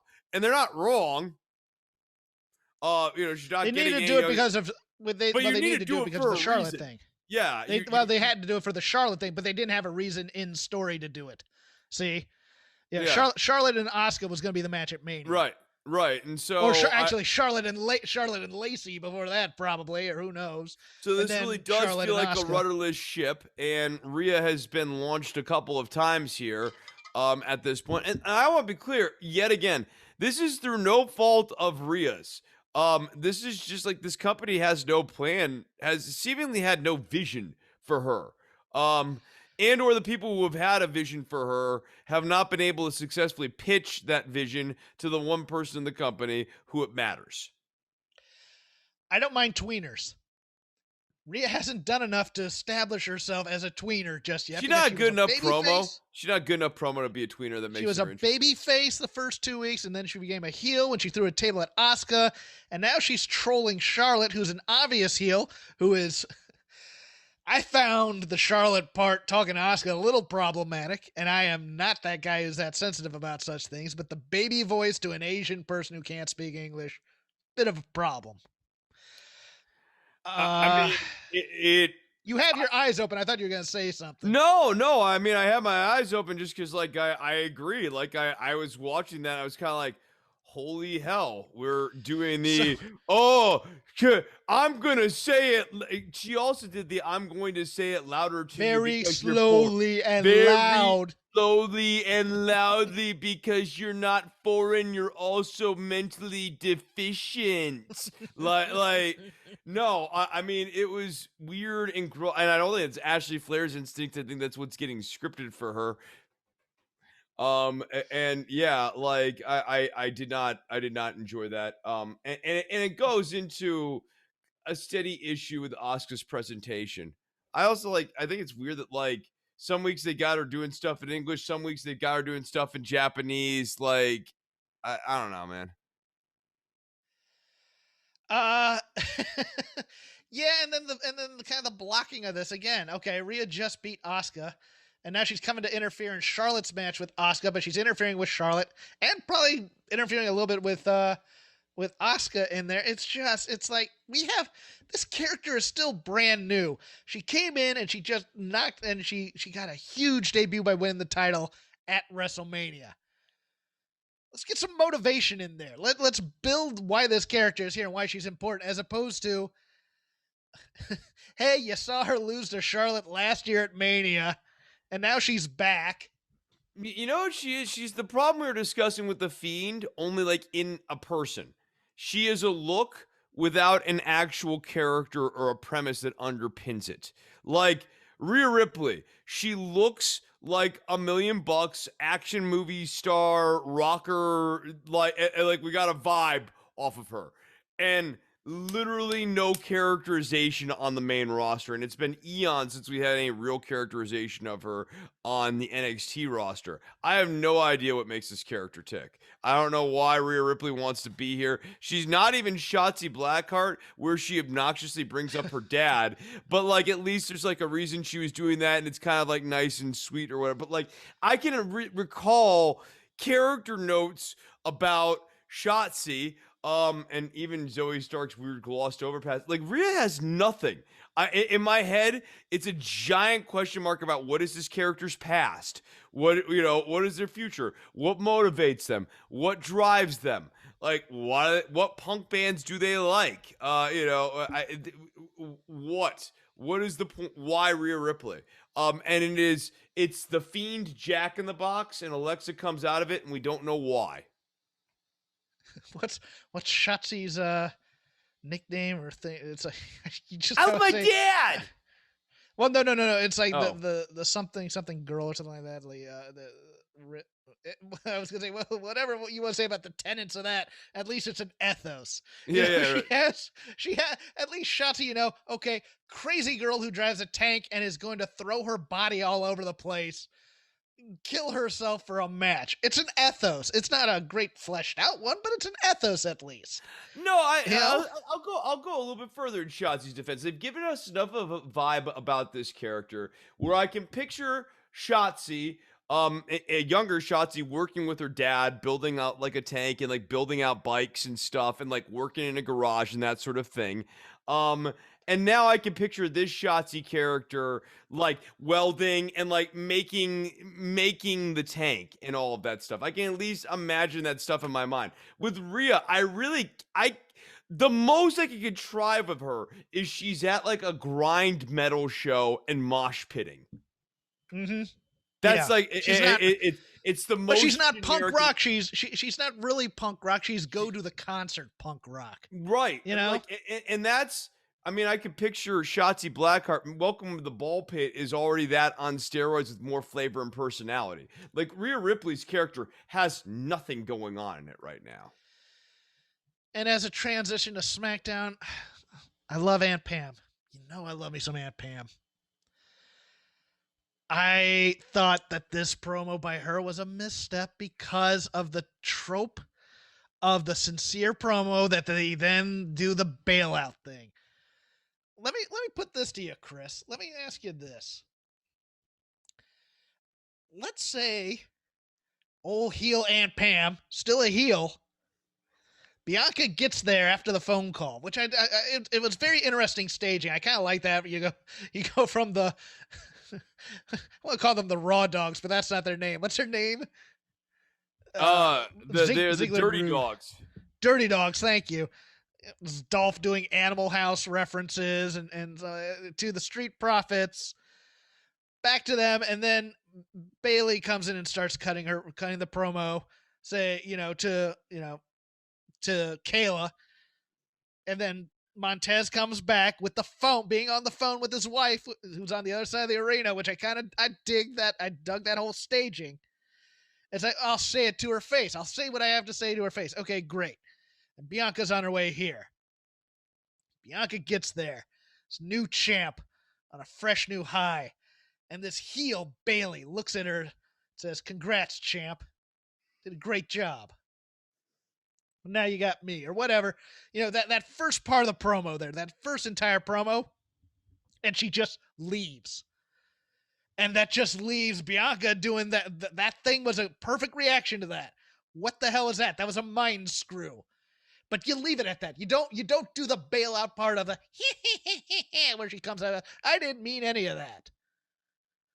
I hated. That's the part I hated. That It's overused is the problem. It was overused by Alexa Bliss a few No, times. it's overused. what Shane McMahon did. Sasha. Shane McMahon did in Yeah. his build up to Stupid Mania. Yeah, Yeah, to stupid. Yes, to fight the fight for the stupid. Yeah, the fight for the Yes. for every stupid American who's ever been stupid or called Yes. stupid or who's been called stupid while being stupid. Yeah, no, I mean that was that move. I mean, Oh, I want to apologize to you for calling you stupid. Not. psych. I had my fingers psych. crossed. Yeah. I think of just calculating Bailey in this character, taking it to a new level after, let's say, the end of the talk show Sally Jesse Raphael Bailey was the smack by the Bellas. And she realizes she has to smarten up a bit. And she comes out and she just mind screws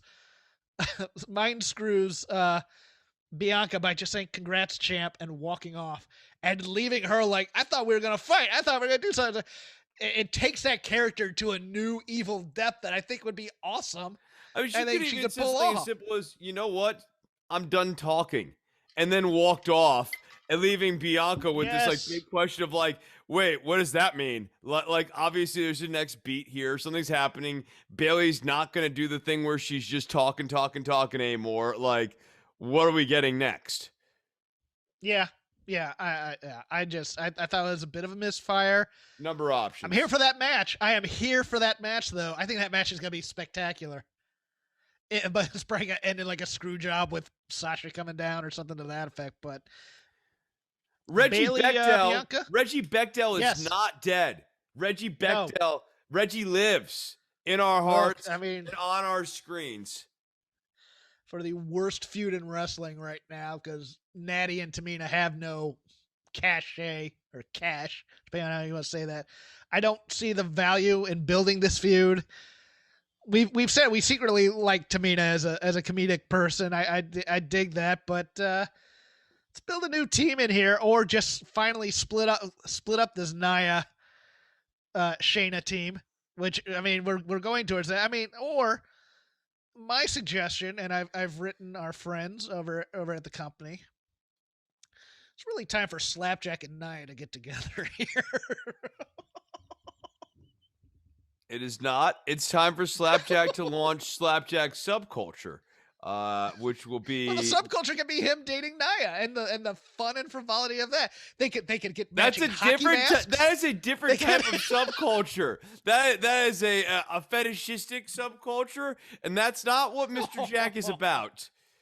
We could have another shopping montage where they're trying on hockey masks and they're trying to kiss through the hockey mask and they're going to watch hockey, which has hockey masks.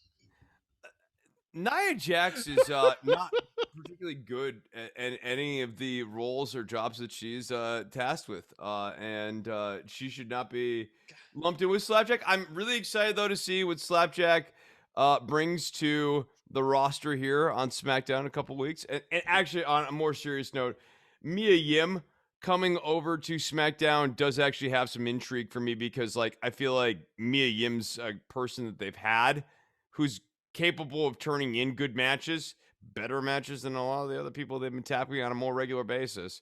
And it would be nice to have her on the screen having some fresh matches with people. I did the annotated version, or basically blow-by-blow version of SmackDown on Fightful this week, so I don't want to go too far into it, but I want to mention on two other things. Sure. Other than, we had too many distraction finishes this week on SmackDown especially. We had like 3 of them, I think. It's an overused trope. We got to stop that. But Commander Aziz has debuted the Spike as his finisher. That is, let's blow the dust off that. That's so old. Well, they debuted that at WrestleMania. Yeah, they're already starting the split. It feels like too, where he's a bad bodyguard for the guy he's protecting, and now we have Sammy and Kevin and Big E. I'll tell you what though, I love that story. It's a classic story. Are you familiar with AJ Styles and Omos? One of my favorite stories of the last decade. Have they been on TV lately? A bit of a black and white sort of old-timey wrestling thing. Thez was on some of those shows. Thez had a bodyguard too. Yeah, no, Thez, I get that. Thez had a bodyguard. Yeah, it just feels. Yeah, it's too early for that stuff. I think. We still need to establish this character and who he is, other than the guy who ripped off a guy's junk. My in- biggest this gets back into it's like looks without like thoughts. Like Yeah, the Nigeria thing is really like it's a look. Like they came up with okay, Apollo's from Nigeria. Well, I mean Apollo's character is from Nigeria now and heavily leans into that.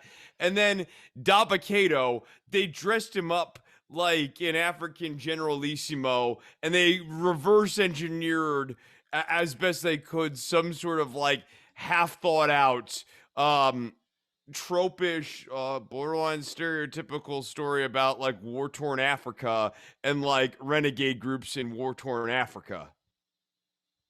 yeah. We can't get too deep on that though. This is WWE. No, but Much like but it's a look, right? This is the thing. I'm not, dude. I'm not asking them from like to get into a, thought about colonialism and the interplay with like the inner continents and the drawing of the map on continental Africa or anything like that. But I do think it's a recurring problem where like, how am I supposed to get into Dabakato's new character if there's like nothing to really build out General Aziz with? And when Aziz and Apollo split, who would I want to root for? Would it be Apollo? Would it be Aziz? Like they work themselves into these weird corners with some of these characters. Aleister Black has daddy issues. Just like Sean O'Hare, his character with like a daddy issue. I'm not sure how the is his father a dragon, and if his father is a dragon, is he married to the dragon lady from NXT, who's a 2,000-year-old dragon? I'll tell you, back when I was in college, I had to do some creative writing classes, and we'd have to read our peers' different works of fiction. And I swear, between the Alexa Bliss story and the Aleister Black story, I was going back to the level of work that I was getting in these creative fiction courses. The 100 level was a good screening of maybe who should never be a writer ever. Look, my dad took me into the woods sometimes for Boy Scouts and Cub Scouts and conjuring up the Slender Man and just yeah, right. Bloody Mary's out in the woods. Sasquatch hunting. I get what they're doing here because it's almost like he has kind of a wink and a nod thing with it, but it's also trying to tiptoe a little bit around the Satanism thing. The animation's fine. It's interesting. They've used that on something else before. Not the same animation, but the animator, I think. I can't remember which one that was. And I thought it was cool then. What do you think of this? Because I'm a wait and see. I hope it's not supernatural.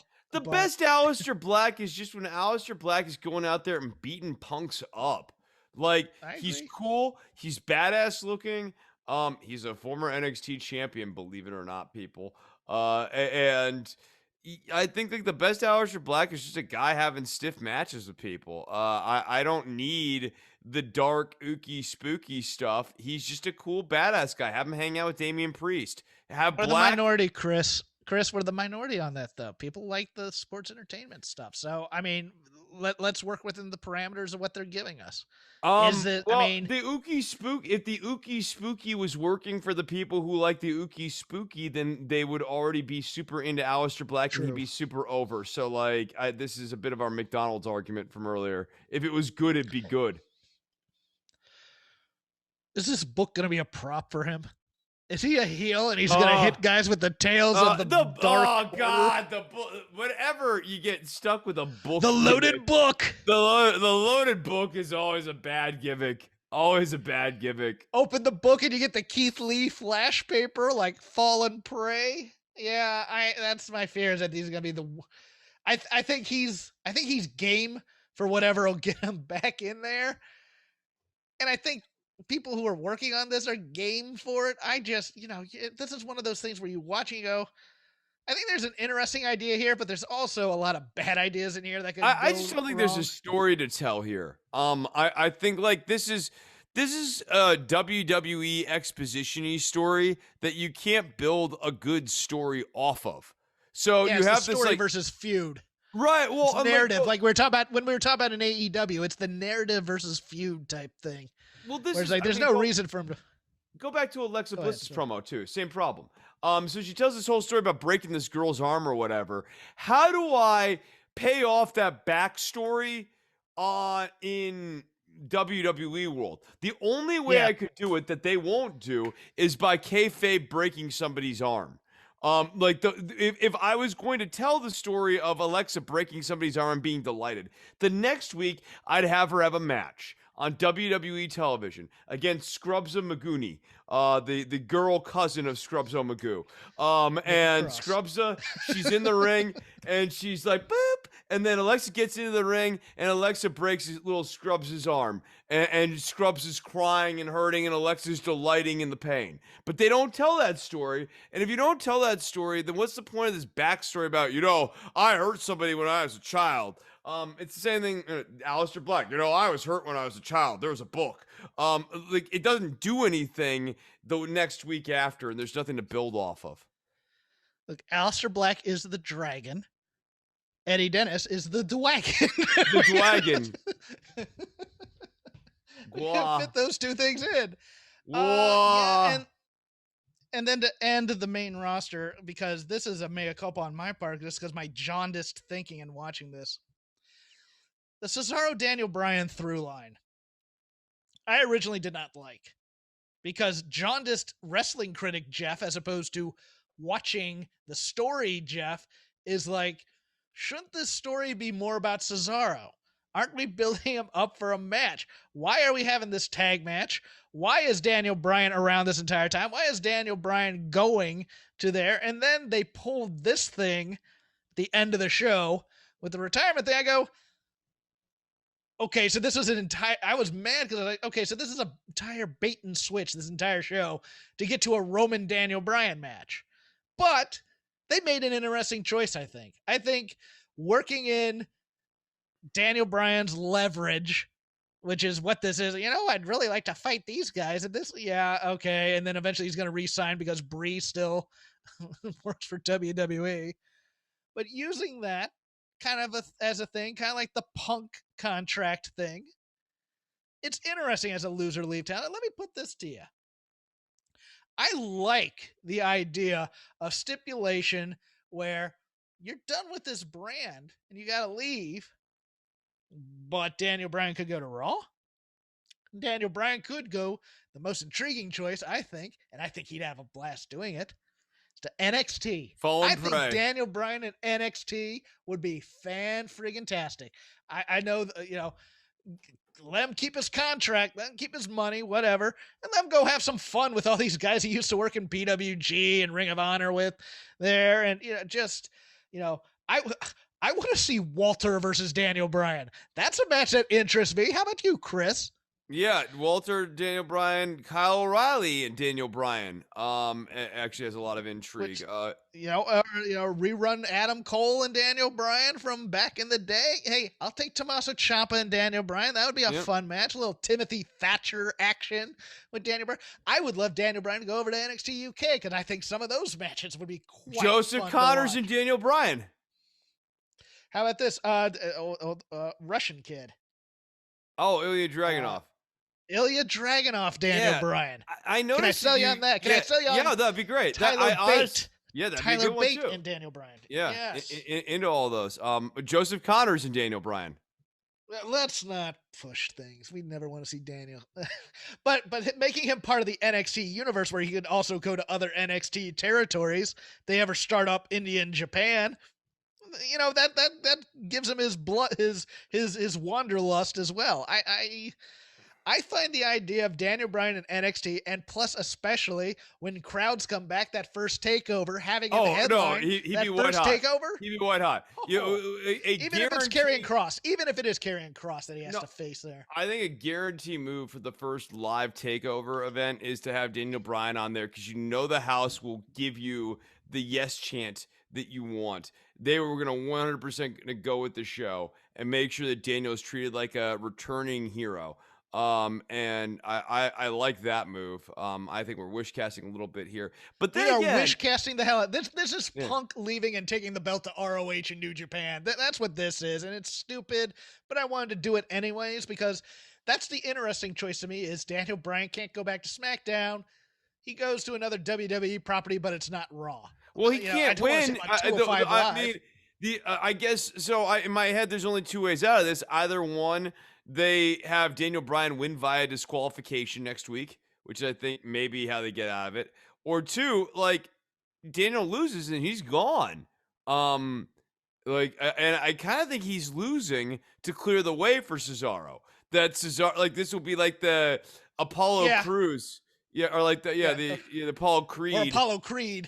yeah, Apollo Creed gets killed by the Russian. Yes. Yeah. Yeah, I'll tell you one thing. One thing I don't want and one thing I do want. If Daniel Bryan loses this match, I don't want it to be because of Cesaro. Me neither. Either accidental or on purpose. I don't want that. Maybe Edge, but I don't want that either. I really don't want this contrived. What I do want, I want them to sell this like hell. I want Roman Reigns to have a goodbye party for him, and I want Daniel Bryan's crestfallen, sobbing ass face on there, just heartbroken. Give me that emotion. Give me the real of it, just a little bit to let me buy in, so that Roman Daniel having Bryan's someone wheel out a cake that says "thank you." After Get he out. beat, Get out. get out, go away, leave, and then all of Daniel Bryan's stuff in a trash bag.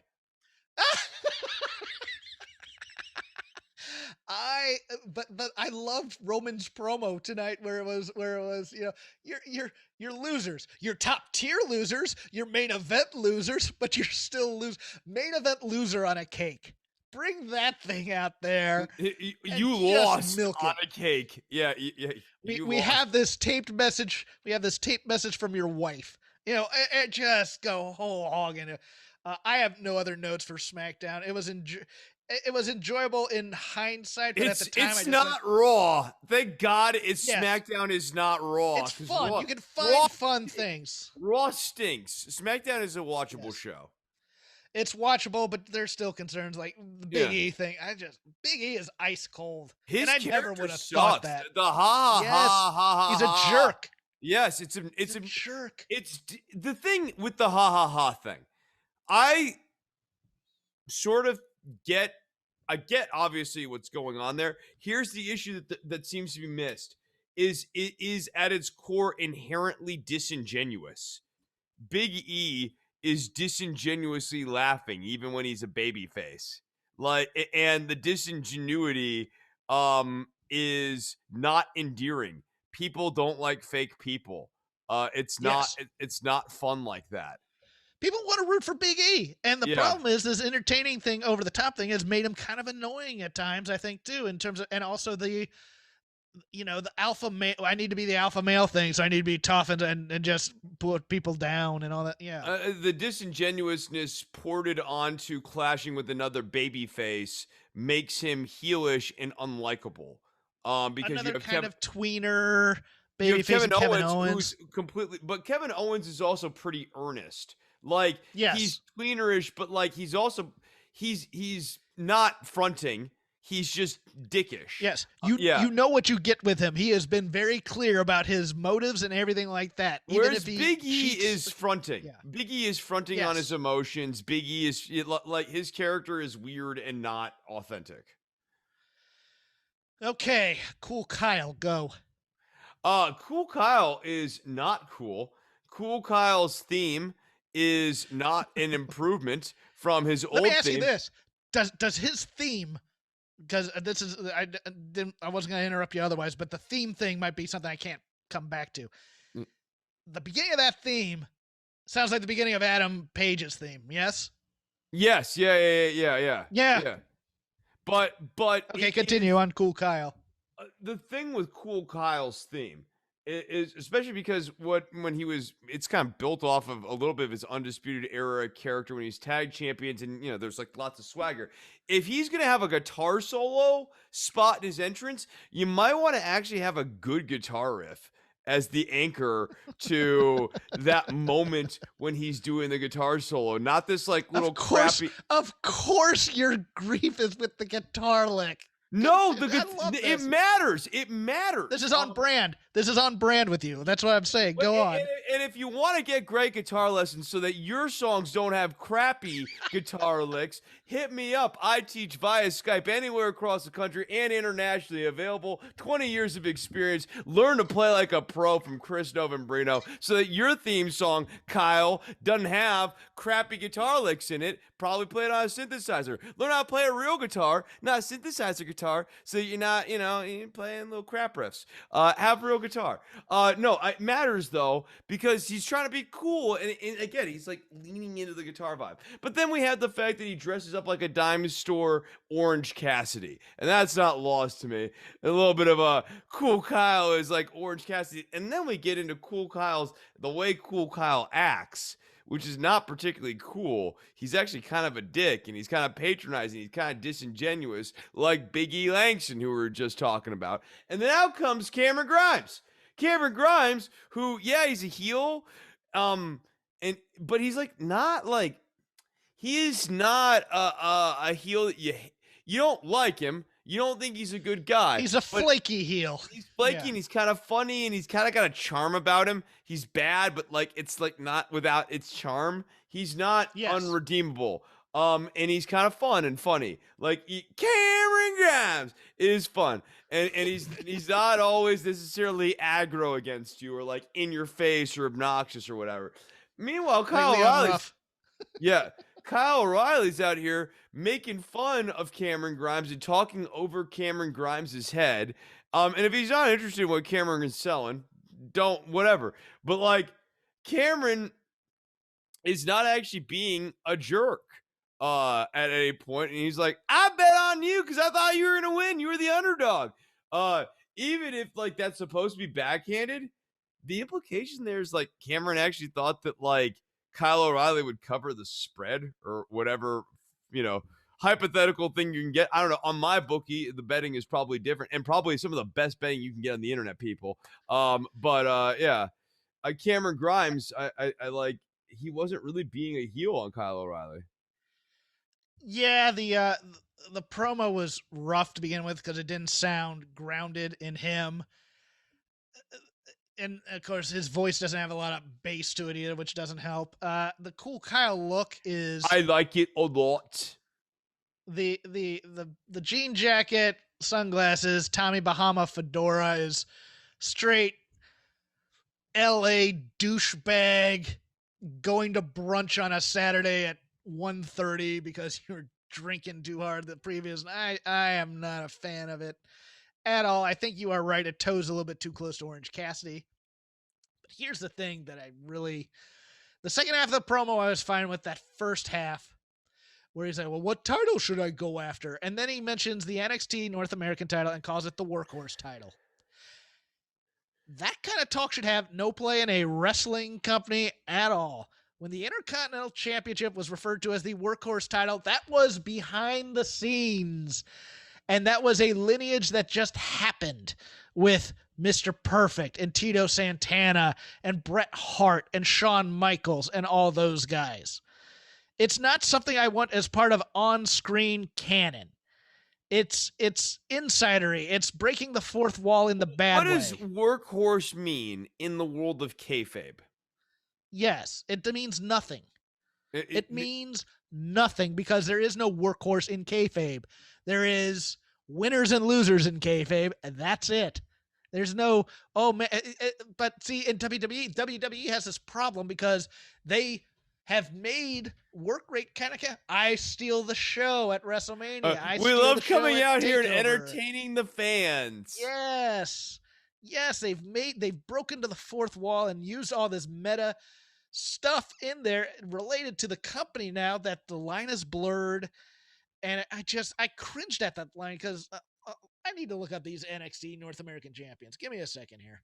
Okay, so NXT North American Championship. you had Go ahead. Leon Ruff, one of the great North American champions. Oh, there's the workhorse title in work because, like, look, Leon. this isn't a bad list. Adam Cole, Ricochet, Gargano, Velveteen Dream, Roddy Strong, Keith Lee vacated when they did that great thing with Keith Lee, only to blow it on the main roster later. Damian Priest, Gargano, Ruff, Gargano, who is now a comedy guy, not a workhorse guy. He is a comedy guy in kayfabe. So, well, not in kayfabe, but in story. So no, but he's not. He's not treated as a workhorse anymore. In like they sort of mentioned a little bit in passing, but like the presentation of Johnny right now is not Johnny wrestling. It's, you know, even when he's like Johnny Takeover, like he's Johnny Cuckoo Bananas right now, is what he is. He's Papa John. He's Papa John right now. Yeah, as they called him. Yeah, so that was my issue with that, and that leads into my only other. Well, actually, I have 2 points because I want to talk about. I want to end with Cameron Grimes and Kyle, but also Zoe and Saray, yes, which I thought was very, very good, but it baffled me. Yeah. I want the way away from every title program. They cannot be part of these title programs. They are a fun act. They are unrepentantly stupid, and I love them to death. I love Papa John.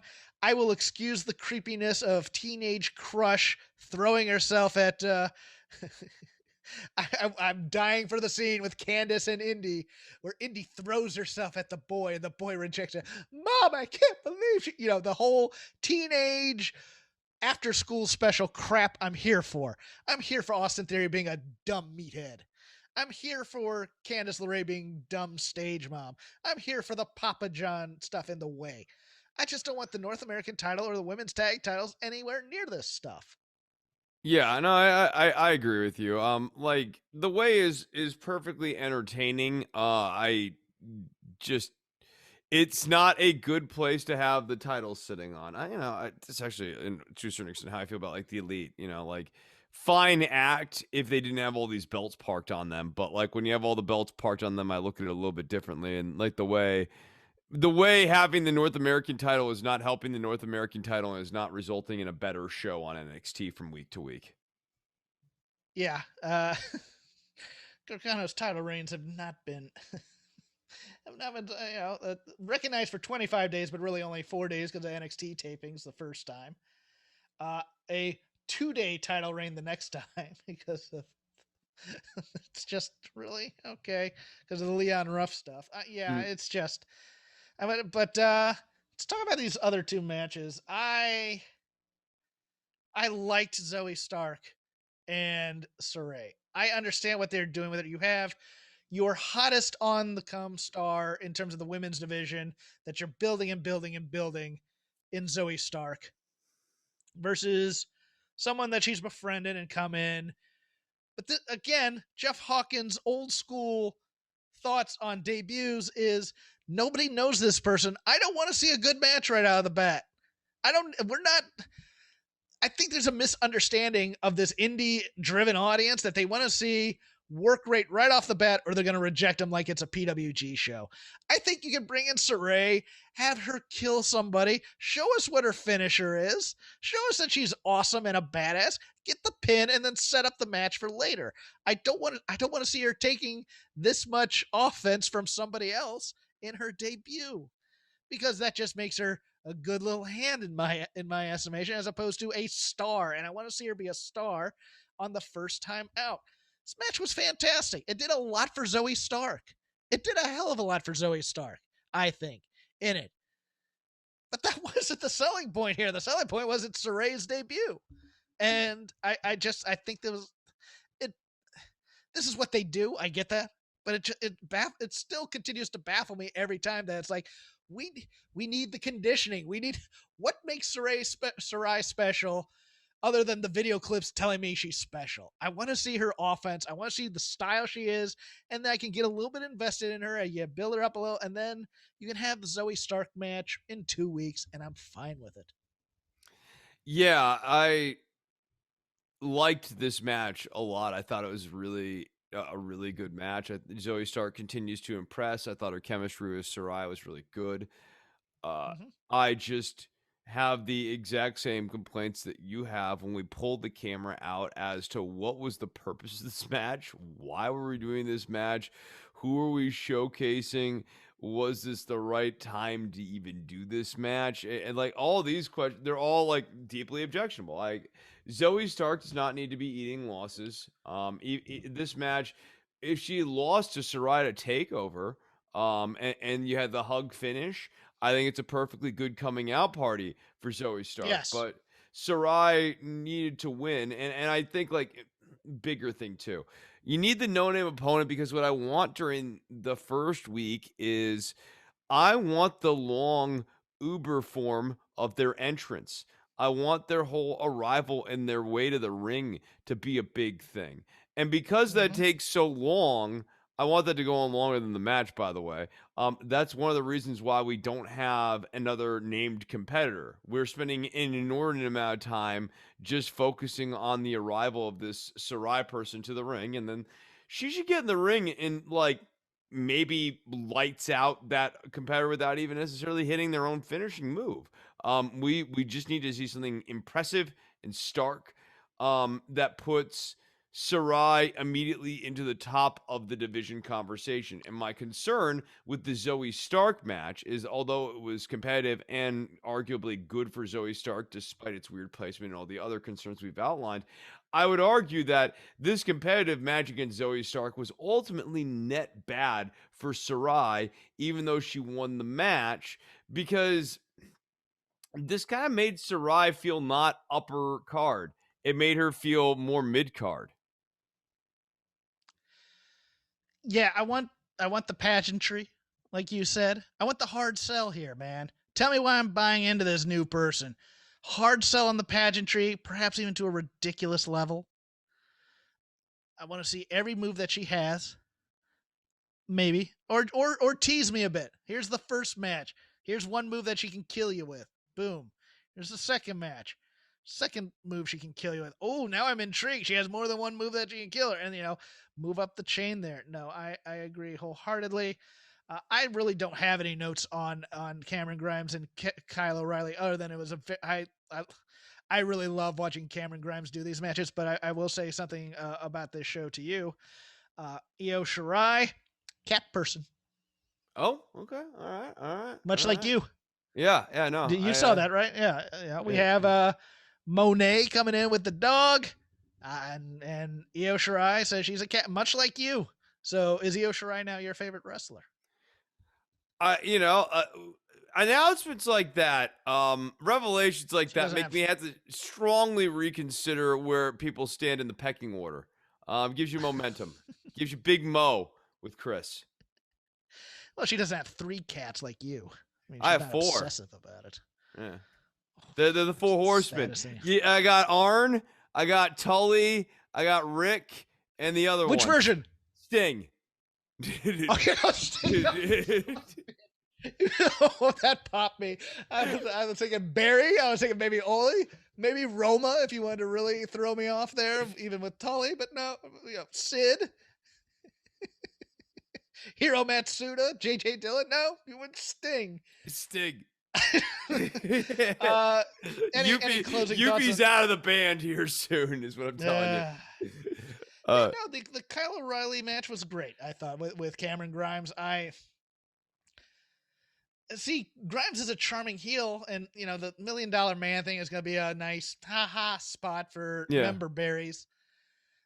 I just there are times I want him protected, and I don't feel he has been. He's always been butt of joke type thing, and I think his Yeah. work rate kind of belies how great he is because he does the comedy so well. So that's Yeah, no, upsetting. it's my only knock on this new Cameron Grimes character is it's a great for Vince character. It's a bad for Cameron Grimes sort of character where it's like it takes away from the thing that like you and I really liked about this guy. The slimy southern intensity greasiness thing that he has going. Well, let's hope Jeff doesn't screw up the audio this week. You can follow me at CrapGame13. You can follow Chris at DWATG. You can follow the show just at Shake Them Ropes, all one word. And you can now watch us on video. Our reactions to each other, our surprise, us trying to get in and say a word when the other one's rambling, usually me rambling, and then Chris is like, can I talk now? At Voices of Wrestling channel on YouTube. We'd like to thank our sponsors once again, Manscaped. Get 20% off and free shipping using ropes, and also mybookie.ag. Get up to $1,000 in deposit bonus using code ROPES. It's enough of me talking. Chris, what do you got this week? All right, ladies and gentlemen, I would be remiss if I did not remind you that you can learn how to play the best rock guitar in the whole wide world. You can have a cooler riff than Cool Kyle. You could learn how to play Cool Kyle's theme song. Guitar lessons available by Chris Novembrino. Hit me up, chrisnovembrino@gmail.com, or go and check out my podcast, which is called Don't Worry About the Government. You can message me at DWATG on Twitter. Don't Worry.tv is our homepage. Find us on iTunes, Stitcher, Spotify, and we also have a YouTube channel where there are a bunch of old episodes of Don't Worry About the Government that you can go and check out. Once again, Unison RIP Bend. to the... RIP to who? Shock G of Digital Underground. Sex packets, $1 or $2.